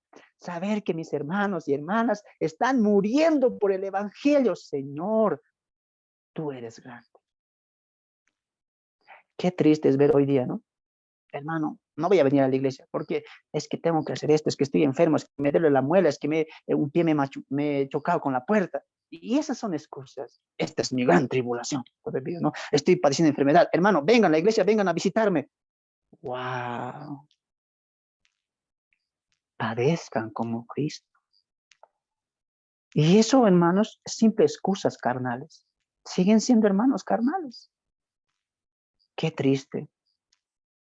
Hay que aprender a madurar y a ver a Cristo no solamente en los buenos momentos, sino también en los malos momentos. Y es ahí donde más Cristo se va a hacer más fuerte. Pablo lo dijo en Corintios 12, en la debilidad Él se hace más fuerte. Cristo también lo dijo, ¿no sabes que acaso que cuando en la debilidad yo me hago más fuerte, diría Cristo? Entonces, hermanos, en la tribulación, ¿qué hay? En la persecución o en la aflicción, ¿qué hay? Tenemos que tener gozo en Cristo. Pablo está diciendo, gracias, Señor, porque ellos están perseverando en tu evangelio. Mira lo que hace el verso 10. Orando de noche y de día con gran insistencia para que veamos vuestro rostro y completemos lo que falte a vuestra fe. Mas el mismo Dios y Padre nuestro y nuestro Señor Jesucristo dirija nuestro camino a vosotros y el Señor os haga crecer en abundancia, en amor. Pablo, ¿qué está pidiendo ahí? Mira, yo estoy con gozo, sabiendo que las noticias que Timoteo trajo acerca de ustedes. Y lo que yo rápido voy a hacer, ¿qué es? Gracias, Señor. Porque esto es obra tuya. Él nos convierte porque es su evangelio y Él también nos preserva. Y no solamente nos preserva, también nos va a hacer perseverar. Y eso tienes que tú grabarlo. Pablo diría a los filipenses, el que comenzó la buena obra en ustedes, Él las perfeccionará. ¿Quién estaba preservando a la iglesia en Tesalónica? Cristo. ¿Quién estaba haciendo que ellos perseveren constantemente? Pues Cristo. ¿Por qué? Porque ellos han confiado completamente en Cristo. ¿Qué tenían? Tres cosas: la fe, el amor y la esperanza. ¡Wow! Con eso ya ellos estaban, ¿qué cosa? Continuando eso. ¿Y quién logró eso? Cristo a través de su palabra. Y él está diciendo aquí, yo estoy orando de día y de noche, lo dijo también en el capítulo 1. Estamos orando día y noche con gran insistencia. ¿Y la insistencia cuál es? Queremos verlos. Pablo añoraba verlos rostros, ¿no?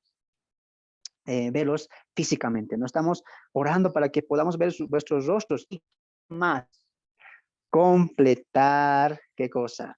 Lo que falta a vuestra fe. Ahí la palabra fe no se está hablando a la fe en creer, porque ellos ya habían creído, sino a la doctrina, ¿no? En extender más la doctrina, ¿no? En extender más su fe en el sentido de que podamos ampliar el conocimiento acerca de Dios. Ya Pablo en la primera instancia les había enseñado mucho, muchísimo, tanto que ya se había extendido incluso a los católicos hablando de su segunda venida, ya que Pablo había hablado mucho de esto con ellos y lo va a decir en el capítulo 2, yo ya les dije esto, ¿no? Cuando habla del anticristo diría, yo ya, cuando estaba con ustedes, ya les dije esto. Entonces Pablo ya había hablado, entonces él quiere completar ciertas cosas acerca de la doctrina de la fe, ¿no? Entonces, ahí dice, ¿no? 11.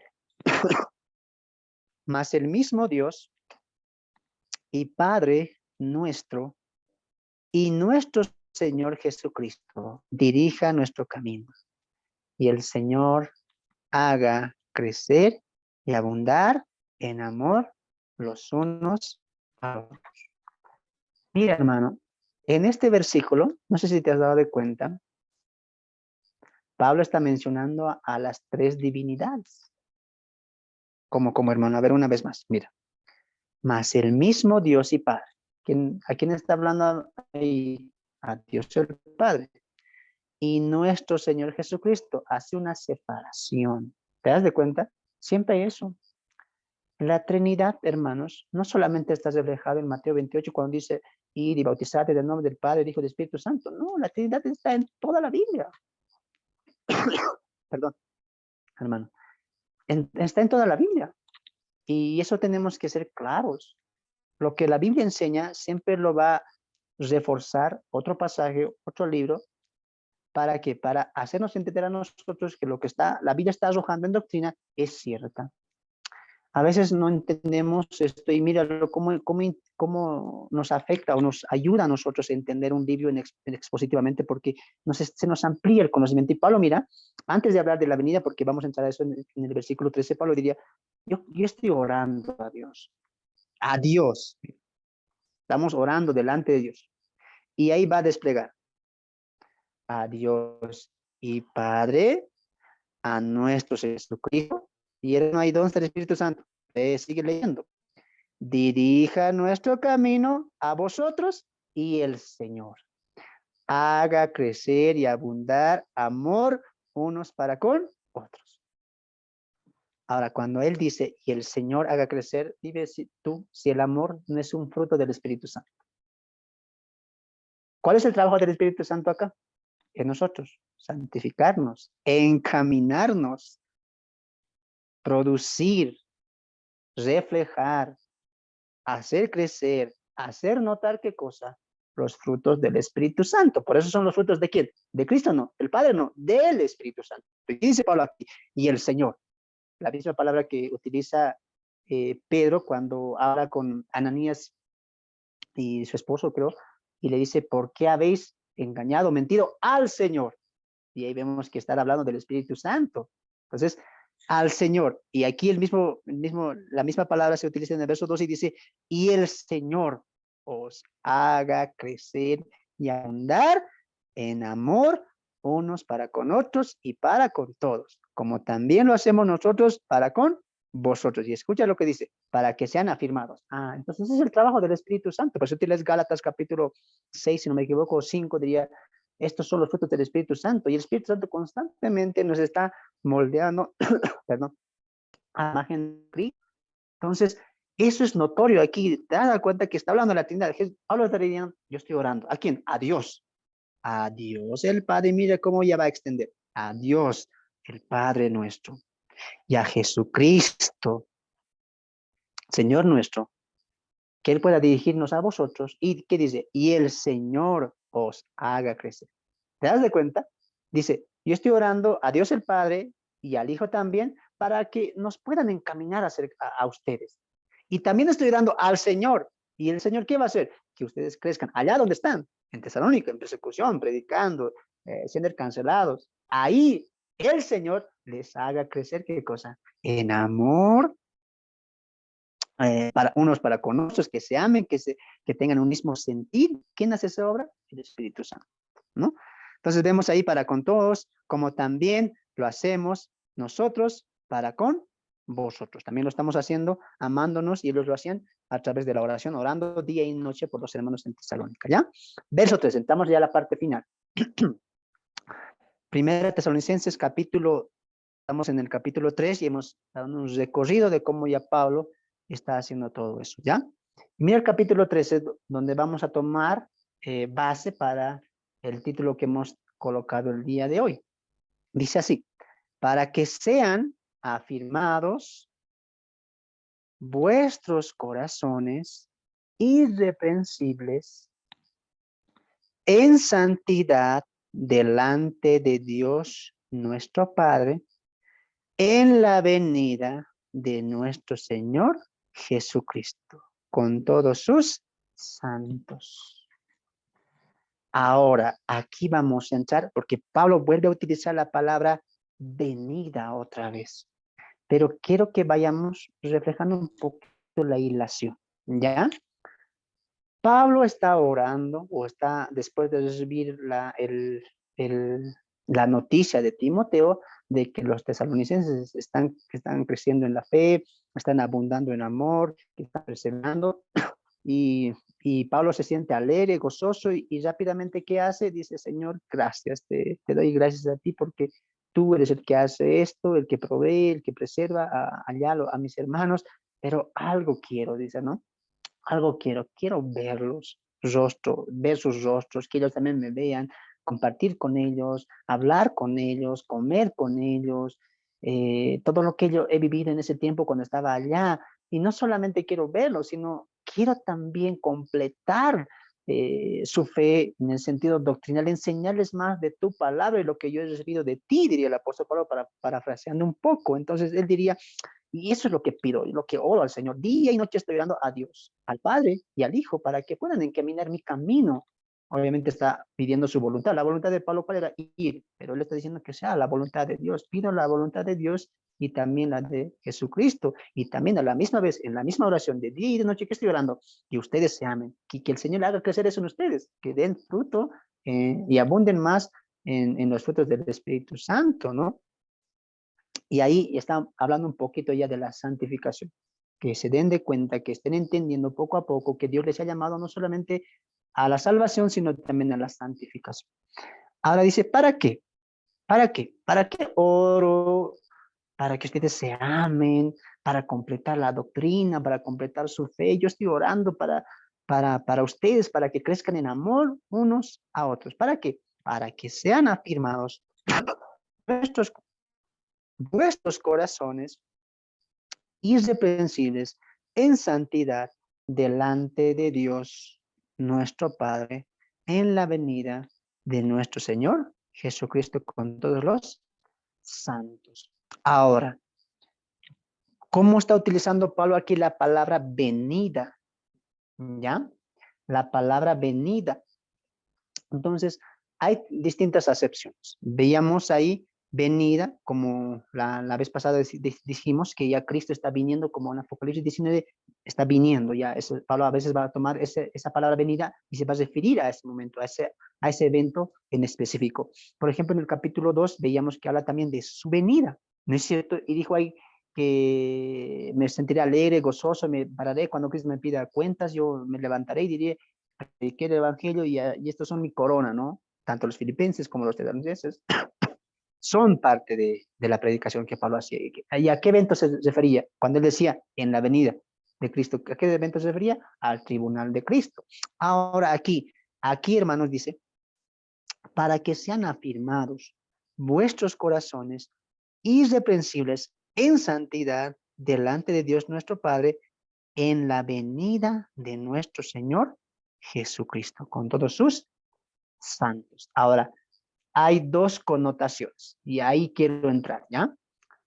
La palabra venida tiene muchas acepciones en el idioma griego, y una de ellas es parusía, ¿ya? Que significa aparición, ¿ya?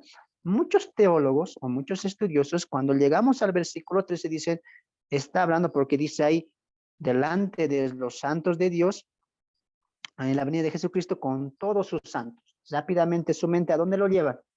Ajá, segunda venida, Cristo viniendo a reinar y empezar el milenio, y ahí detrás, ¿quiénes están? La iglesia, los santos, ¿no? Entonces rápidamente lo atribuyen a eso, ¿no? Y hay que dicen, aquí está hablando de la parusía, ese momento cuando veamos, o cuando la gente, los que estén aquí en la tierra, vean a Cristo volver con gloria, dicen, ¿no?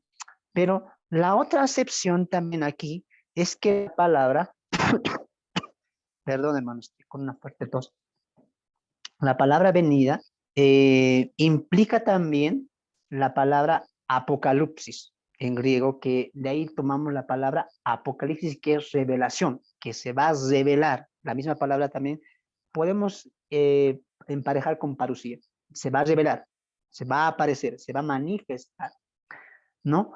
Y entonces ahí vemos también esa conexión, siempre hablando de la segunda venida, ese momento específico. Pero en este caso, hermanos, hay la otra acepción que nos habla más de una presencia.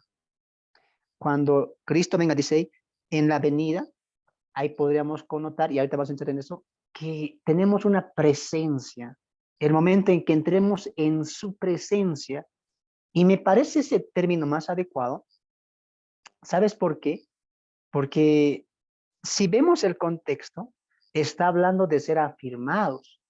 Pero la pregunta es, hermanos, si esto está hablando de cuando Cristo venga con nosotros atrás, santos, para gobernar por 1000 años y empezar el tiempo conocido como el milenio, entonces ahí dice que nos va a presentar delante de Dios el Padre. Y la pregunta es, entonces, cuando estemos viniendo, ¿en qué momento nos vamos a presentar? ¿Te das de cuenta? Por eso esta venida no está hablando de la venida cuando Cristo venga con los santos para gobernar el mundo por 1000 años, sino está hablando de ese momento en que vamos a entrar a su presencia. ¿A la cuál presencia? A la presencia del tercer cielo, por donde está Dios. ¿Para qué? Para que Cristo nos presente delante del Padre. A ver, vamos a ir con calma a esa parte, ¿ya? Ocurre el arrebatamiento de la iglesia. ¿No es cierto? ¿Acaso tú nunca te has preguntado por qué Cristo está bajando hasta el segundo cielo? ¿Por qué directamente no subimos? Escucha una cosa. Cristo nos va a presentar delante del Padre.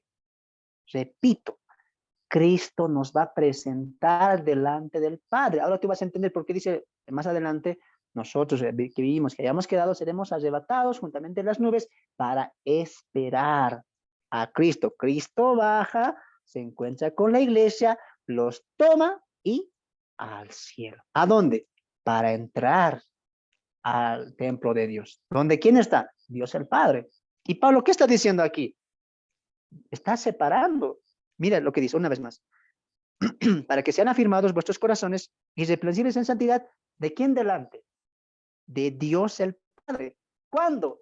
En la venida. Esa venida nos está hablando de la presencia. Yo te les voy a decir el término en griego, ¿ya? Entonces, ahí vemos eso, ¿no? Nos vemos esa presencia que vamos a tener juntamente con Dios. Y ahora entenderás por qué Jesús dijo en San Juan 14, yo me voy, pero volveré y os tomaré a mí mismo, para que donde yo esté, vosotros también estéis. Cristo está viniendo a tomar a la iglesia, a llevar a la iglesia. ¿A dónde? Delante de Dios. ¿Para qué? Para que Cristo nos presente como sin mancha, irreprensibles y en santidad. Hermano, aquí tienes que entender dos cosas. Número uno, santidad y irreprensibilidad en el sentido de justificación. Y en el otro sentido es en el sentido de santificación. A ver, hermano, ¿cómo es eso?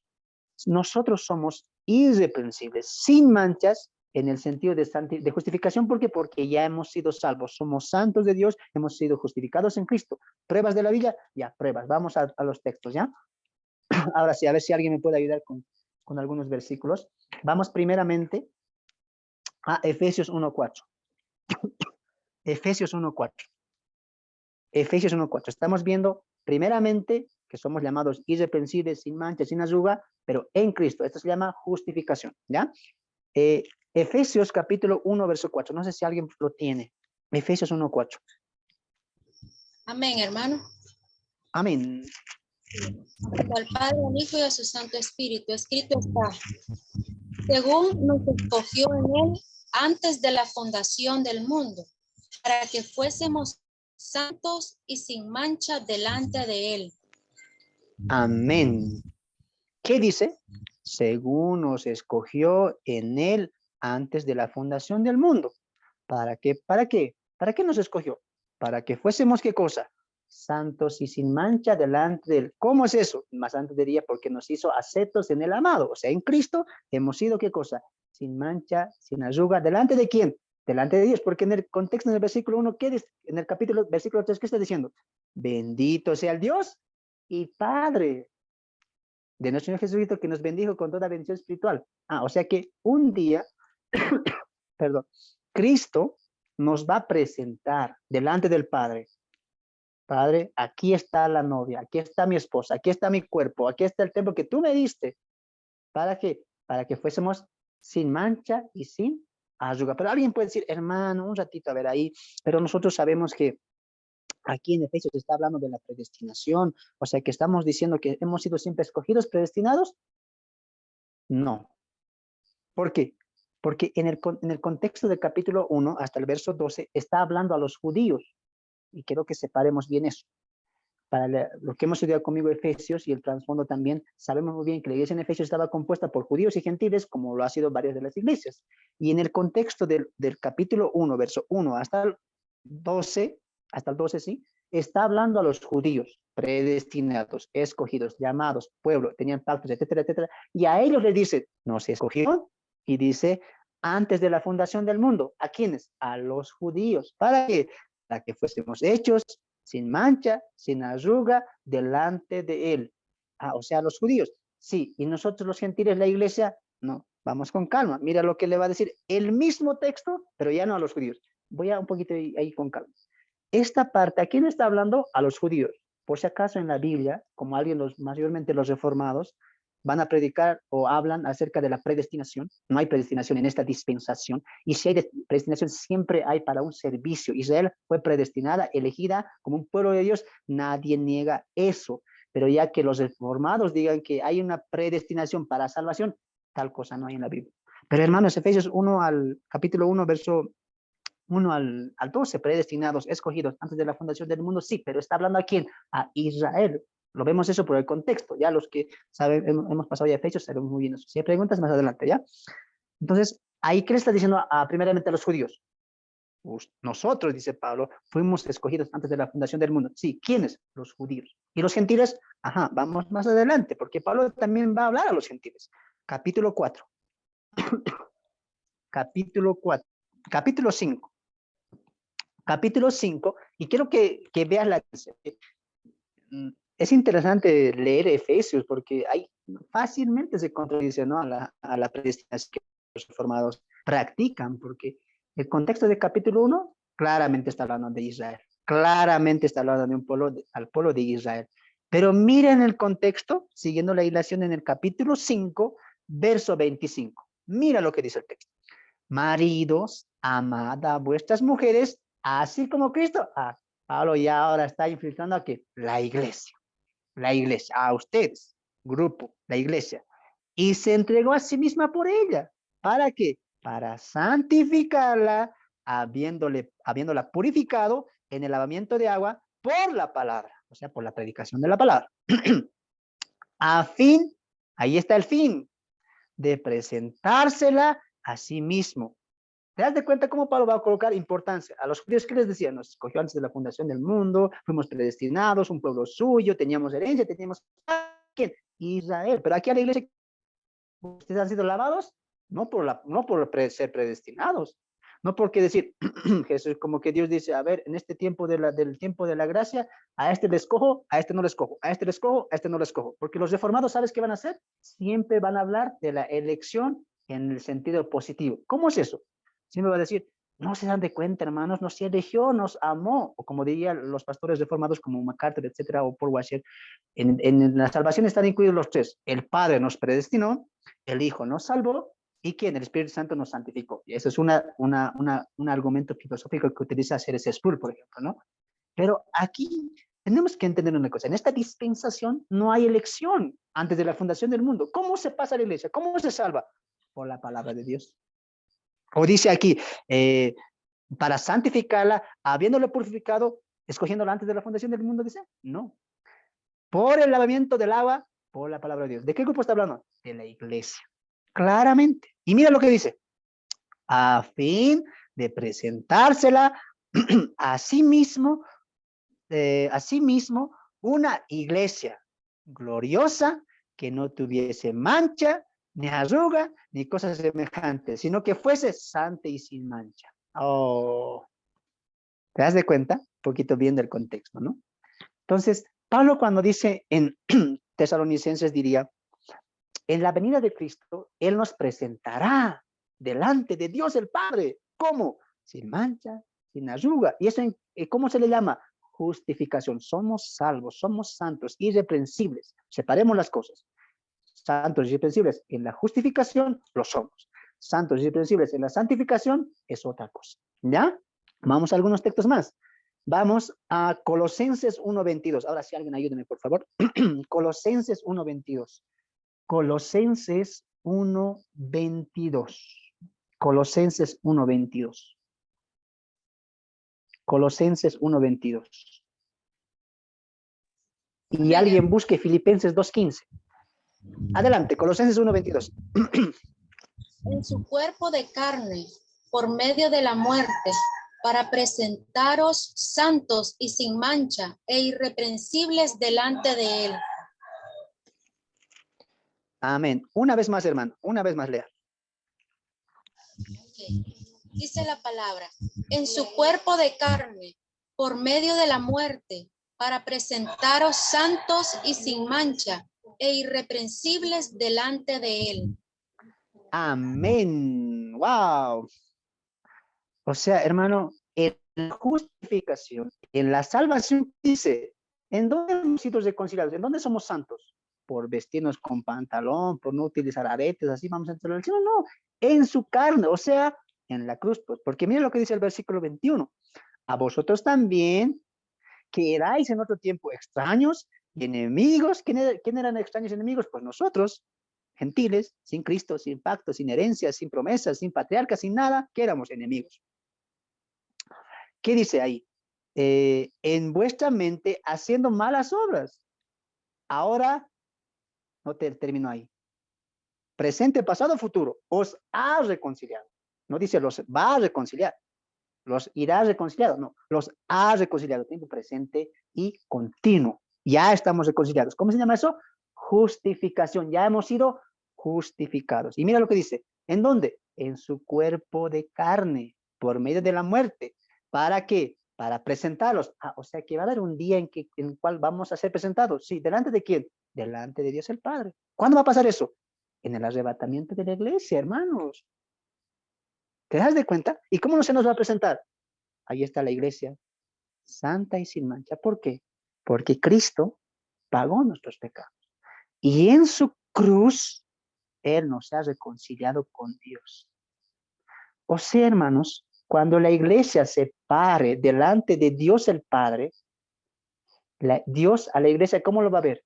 Sin mancha y sin arruga. Perfecta. ¿Por qué? No porque la iglesia ha sido perfecta, ha vivido bien, se ha comportado bien. No, porque la iglesia está sometida, está confiada, confirmada en qué? En la obra perfecta de Cristo. Por eso vamos al cielo. ¿Te das de cuenta?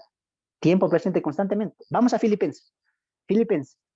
Filipenses capítulo 2:15. A ver, ¿alguien lo tiene? Ahí atrás. Filipenses 2:15. Amén. Para que seáis irreprensibles y sencillos, hijos de Dios sin mancha en medio de una generación maligna y perversa, en medio de la cual resplandeceréis como luminares en el mundo. Amén. Ahí nos metemos con la irreprensibilidad, con la santificación, con estar sin mancha, pero ya en el sentido de santificación. De justificación estamos claros. Somos sin mancha, seremos presentados delante de Cristo, delante de Dios el Padre, sin mancha, sin arruga, perfecto. Sí, pero Pablo está diciendo en Tesalonicenses, mira lo que dice, yo oro para que el Espíritu, el Señor, les dé amor, les dé unidad, les dé fraternidad, para que estén santificándose constantemente y un día se presenten. Pablo, ¿de qué está hablando? De la santificación práctica. Lo mismo que va a decir a los hermanos de Filipenses, mira lo que dice versículo 12, 2:12. Por tanto, amados míos, como siempre habéis obedecido, no como en mi presencia solamente, sino mucho más ahora, en mi ausencia, ocupaos de vuestra salvación con temor y temblor. Y alguien puede decir, mira, hermano, ya ve, la salvación se pierde, porque hay que cuidar, hay que ocuparse. Sí, pero Pablo, ¿en qué sentido está utilizando la palabra salvación? Y los que no saben, la salvación se utiliza mayormente en tres acepciones. ¿Cuál? Justificación, santificación y glorificación. Cuando se habla de justificación, siempre Pablo está diciendo, ya hemos sido justificados. Pero cuando dice, ocupaos, no se conformen a los deseos de este mundo, sigan la voluntad de Dios, ¿es para su salvación? Sí, nos está hablando de qué salvación, de la santificación, que es algo que nosotros tenemos que trabajar constantemente, cambiar y practicar la palabra de Dios. Eso se llama santificación. ¿El creyente ha sido justificado? Sí. ¿Y qué está viviendo ahora? Santificación. Está siendo santificada, transformada, guiada a través de la palabra de Dios. ¿Cómo se llama esa etapa?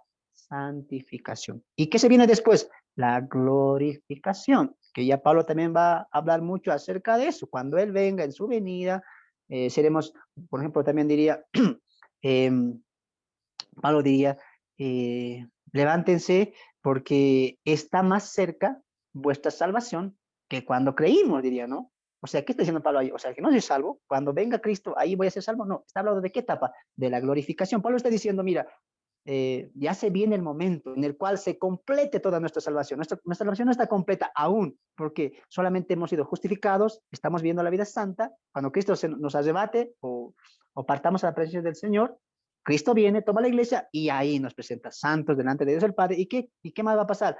Glorificación completa. Cuerpos transformados semejantes al del Hijo. Espero que me estés entendiendo esas tres acepciones.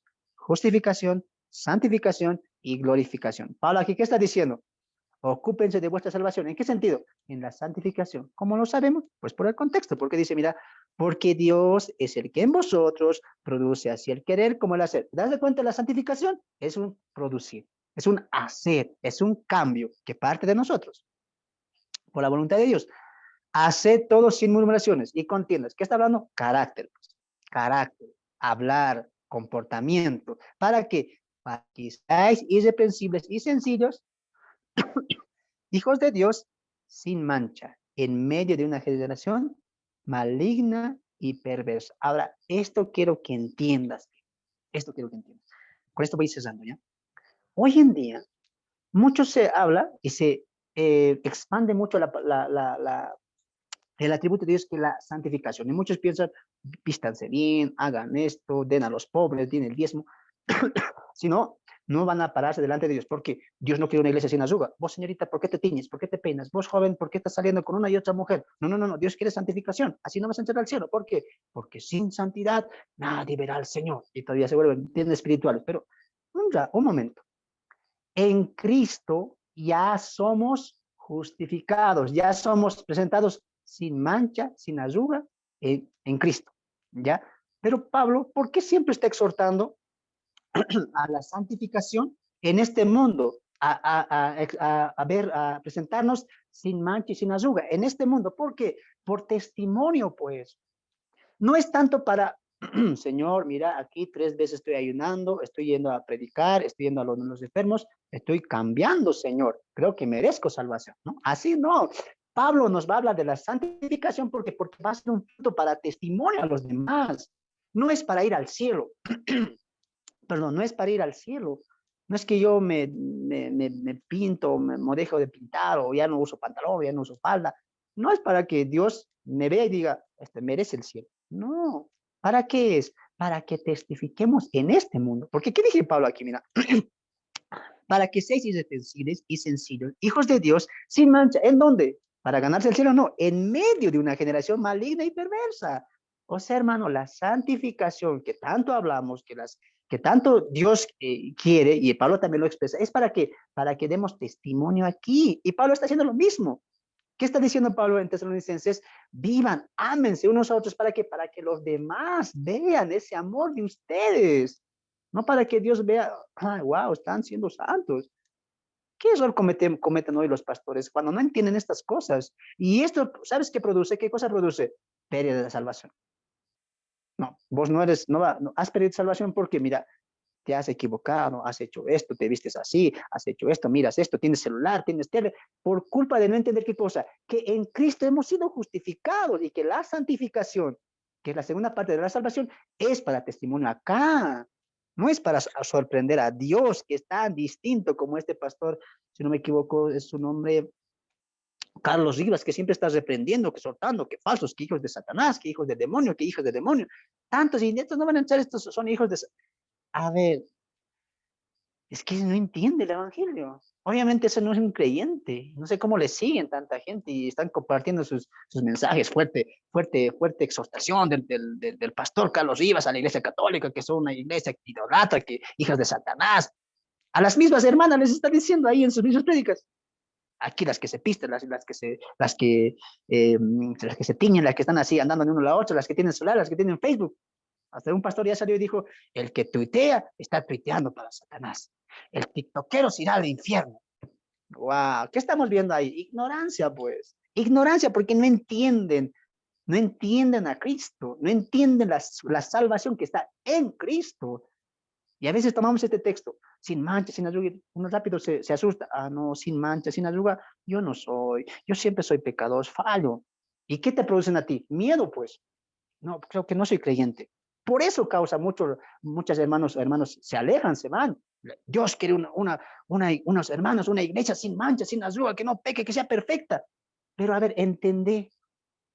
En Cristo somos perfectos. Y él dice, en su cuerpo hemos sido, ¿qué cosa? Justificados. Somos hallados irreprensibles, sin mancha. Amén. O sea que la salvación no está en nuestras obras, está en Él, en Cristo. Y si un día yo me voy a parar delante de Dios el Padre, yo no voy a parar por mis méritos, por vestirme bien, por no tenerme, por no peinarme, por tener Biblia, por no tener televisión, por no ver videos, por no ver los Simpsons. No, yo me voy a parar delante de Dios porque confía en Cristo y en su obra.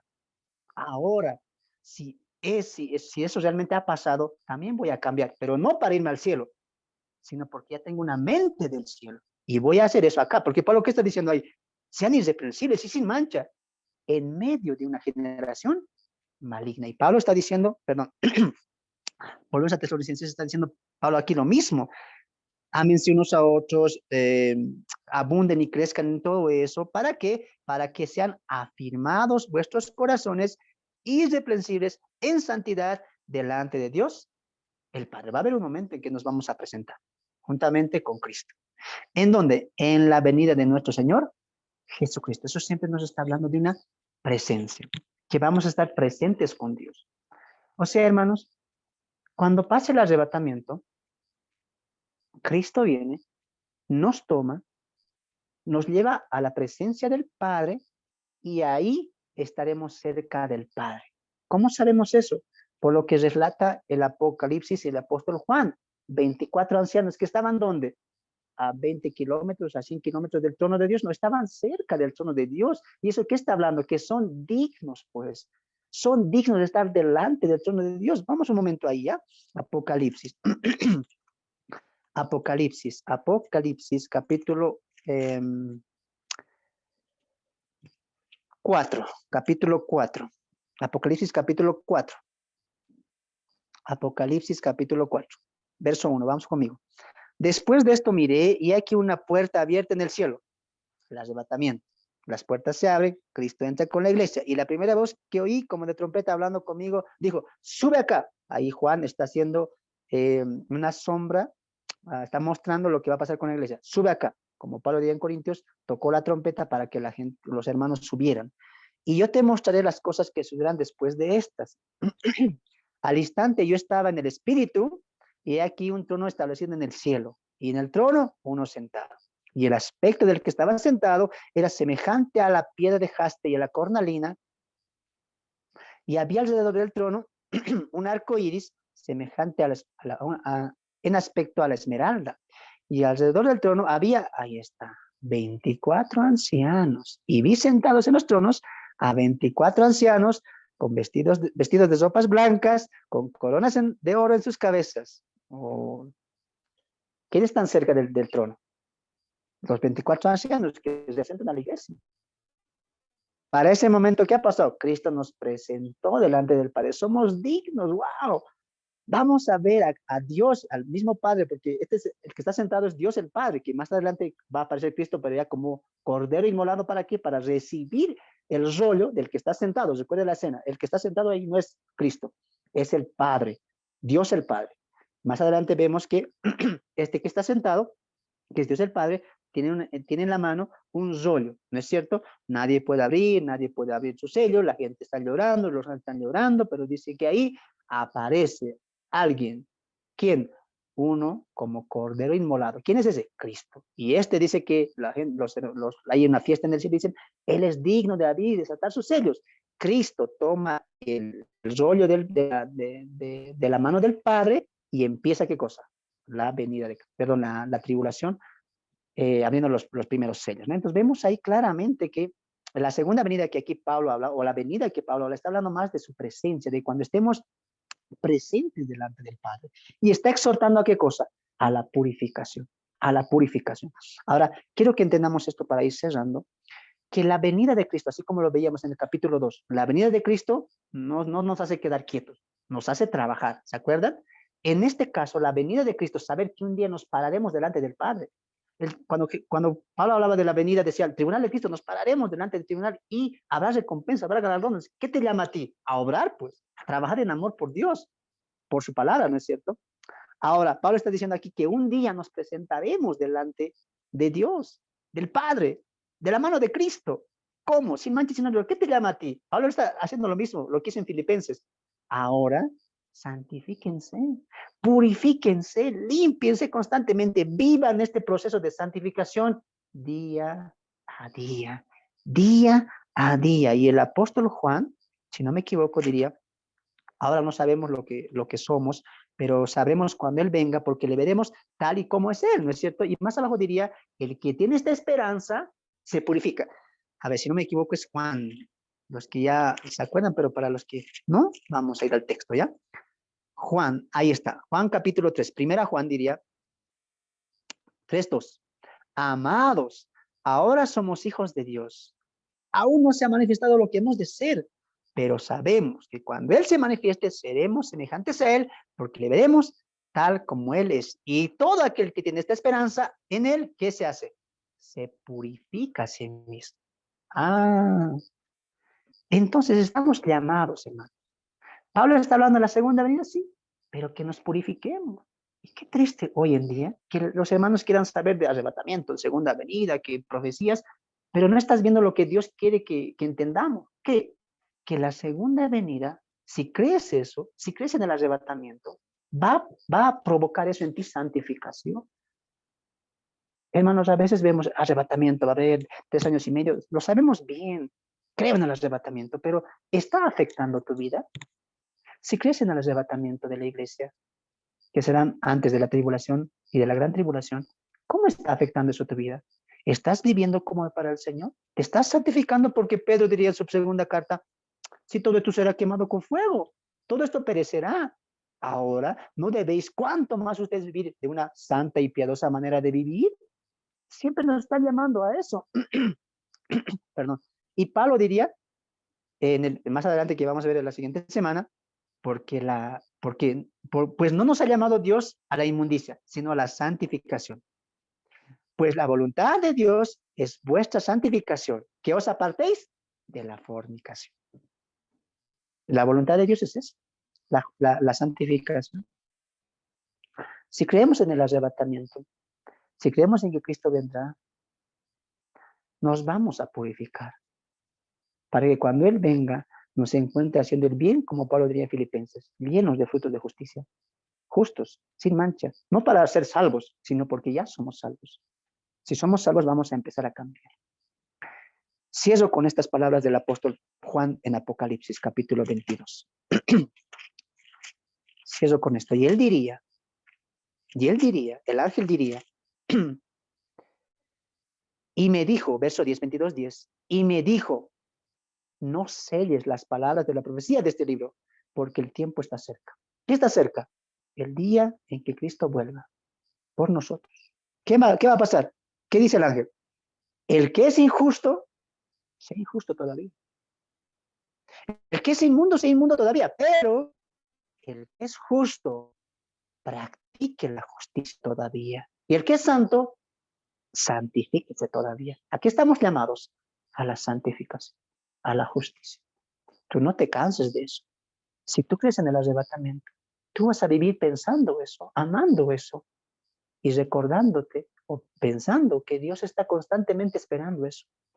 Hermano, hermana, yo te hago una pregunta. ¿Quién crees que está más ansioso porque ese día llegue? ¿Quién cree? ¿La iglesia o Cristo? Ponte a pensar. Nosotros decimos, sí, que venga, predicamos de él, hablamos del arrebatamiento, pero ¿cómo estará nuestro Señor? Solo falta esto, hermanos. Esto falta y se cumplirá.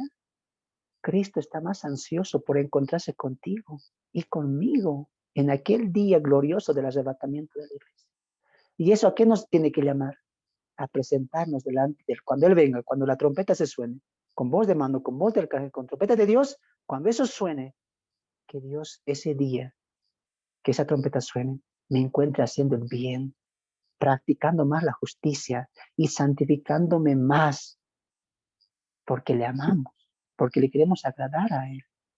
Y esta santificación va a testificar a los demás. No es que Pablo te está diciendo, vivan bien, hagan todo esto, no por ustedes, sino por los demás, para que los demás vean su santificación, su justicia, y vean ahí qué cosa a Cristo. Y es una manera de testificar.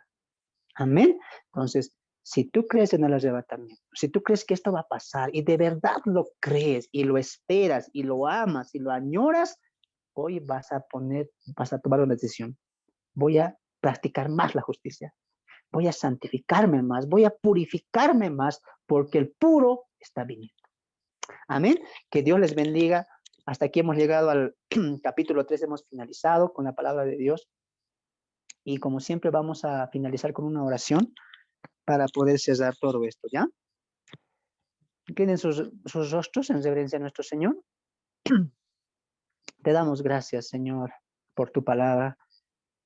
Señor, muchas veces, Señor, cometemos el error de pensar que una persona, porque maneja Biblia, porque tiene una congregación, porque asiste, es hermana, y a veces ni siquiera le predicamos el Evangelio o no le hacemos preguntas porque confiamos que cree en ti. Pero hoy, a través de un estándar, a Timoteo, nos abriste mucho el entendimiento, Señor, que no solamente es creer, no solamente es orar, no solamente es ofrendar, o no solamente es sentarse, sino es ser servidor de ti y también un colaborador de tu palabra que se extienda. Y muchos no estamos cumpliendo este perfil, Señor. Y la duda ahí comienza en nuestros corazones. Y eso es bueno porque tu palabra nos dice que nos examinemos a nosotros mismos si realmente estamos en la fe. Señor, quisiera que este texto o esta palabra llegue a muchos corazones para que nos podamos examinar si realmente te hemos conocido o te han conocido, viendo su fe, viendo su servicio y viendo cómo están ministrando en la labor y en tu mies, Señor. Señor, si hay iglesias, hermanos, hermanas, que tal vez aún no tienen un entendimiento claro de quién eres tú, te pido que tu palabra pueda correr, no solamente por este video, por este ministerio que estamos empezando, sino por otros que hay tan buenos que nos enseñan tal cual tu palabra y tal cual debemos servirte, Señor. También te pido, Señor, que nos puedas dar ese amor. Así como Pablo oraba por los hermanos en Tesalónica, Señor, nosotros te pedimos que también en nosotros pueda abundar ese amor. Porque tu palabra es clara y nos dice que sin amor nada tiene sentido. Somos como metal que resuena, Señor. Que tu amor nos pueda invadir más y más. Ayúdanos, Señor, en este tiempo difícil, donde el amor se enfría, donde el amor se apaga, donde el concepto de amor es tan, pero tan tergiversado. Ayúdanos a ser como ojo Pablo, luminares en medio de una generación que anda en tinieblas. Señor, hoy tengo una esperanza que es tu regreso. Y debo ser consciente, y mis hermanos aquí también, que el día de hoy muchos hemos fallado en pensar, en hablar y en actuar también. Pero tú saber que tú vienes muy pronto, Señor, nos está llamando y es tu llamado hacia la santificación. Y eso es mucho, y eso es en lo que muchos estamos pensando, Señor. Nos está costando ser santos en este mundo, ser un ejemplo en este mundo, Señor. Y es por eso que hoy, una vez más, te pido a ti que seas tú quien nos pueda dar tanto el querer como el hacer, y a nosotros someternos a tu voluntad. Ayúdanos hoy a pensar en tu venida para que mañana podamos vivir hablando de ese día. Señor, aunque lo podamos leer, aunque lo podamos imaginar y aunque lo podamos soñar, nada de eso llega, nada de eso puede reflejar cuán grande será ese día. No solamente te veremos a ti, no solamente seremos semejante a ti, sino que nos darás el privilegio de presentarnos delante del Padre, ver esa gloria, ver la Shekinah que descendió a ese monte donde por una nube el Padre habló. Oh, qué día grandioso será ese, Señor, cuando nos lleves a la presencia y nos presentes como aquel joven que presenta a la novia delante de los padres, como aquel joven que presenta a su esposa o a su futura esposa delante de sus padres. Tú nos presentarás delante de tu Padre a la iglesia que tú compraste con tu sangre para hacernos hijos, para hacernos sin mancha, justificados, irreprensibles. Y así como el Padre aprueba a la esposa, a la futura esposa, y le da el permiso para casarse, así tu Padre nos dará la aprobación y podremos pasar a las bodas del Cordero y a la gran cena de la boda que está preparado para nosotros, aquellos por los cuales tú, mi Señor, viniste a morir, porque nos amaste y porque nos lavaste y nos has hecho acepto en el amado. Gracias, Señor, una vez más, porque tengo esa confianza de que ese día llegará. Gracias, Señor. Te damos gracias a ti y también al Espíritu Santo que nos ayuda en esta vida, Señor, a ser más santos, a ser más correctos, a ser más piadosos, que eso tanto nos está faltando el día de hoy. Queremos ser un ejemplo como los de Tesalónica, como los de Filipenses, Señor, o como los hermanos de Filadelfia. Permítenos ayudar del Evangelio y que sea siempre tú en todo lo que hagamos glorificado, Señor. Hoy, una vez más, tu venida nos alienta, nos impulsa y ahora nos enseña a ser limpios, a purificarnos más, a practicar la justicia y a santificarnos más y más. Saber que tú vienes nos llama a vivir como tú viviste, pensando de que tú vendrás pronto por nosotros. Hasta ese momento, permítenos ser la luz y la sal de este mundo. Te lo pedimos, estos favores, en Cristo por Cristo y para Cristo, a tu Hijo amado, Jesucristo, nuestro Salvador, sea la gloria por los siglos de los siglos. Amén, amén y amén.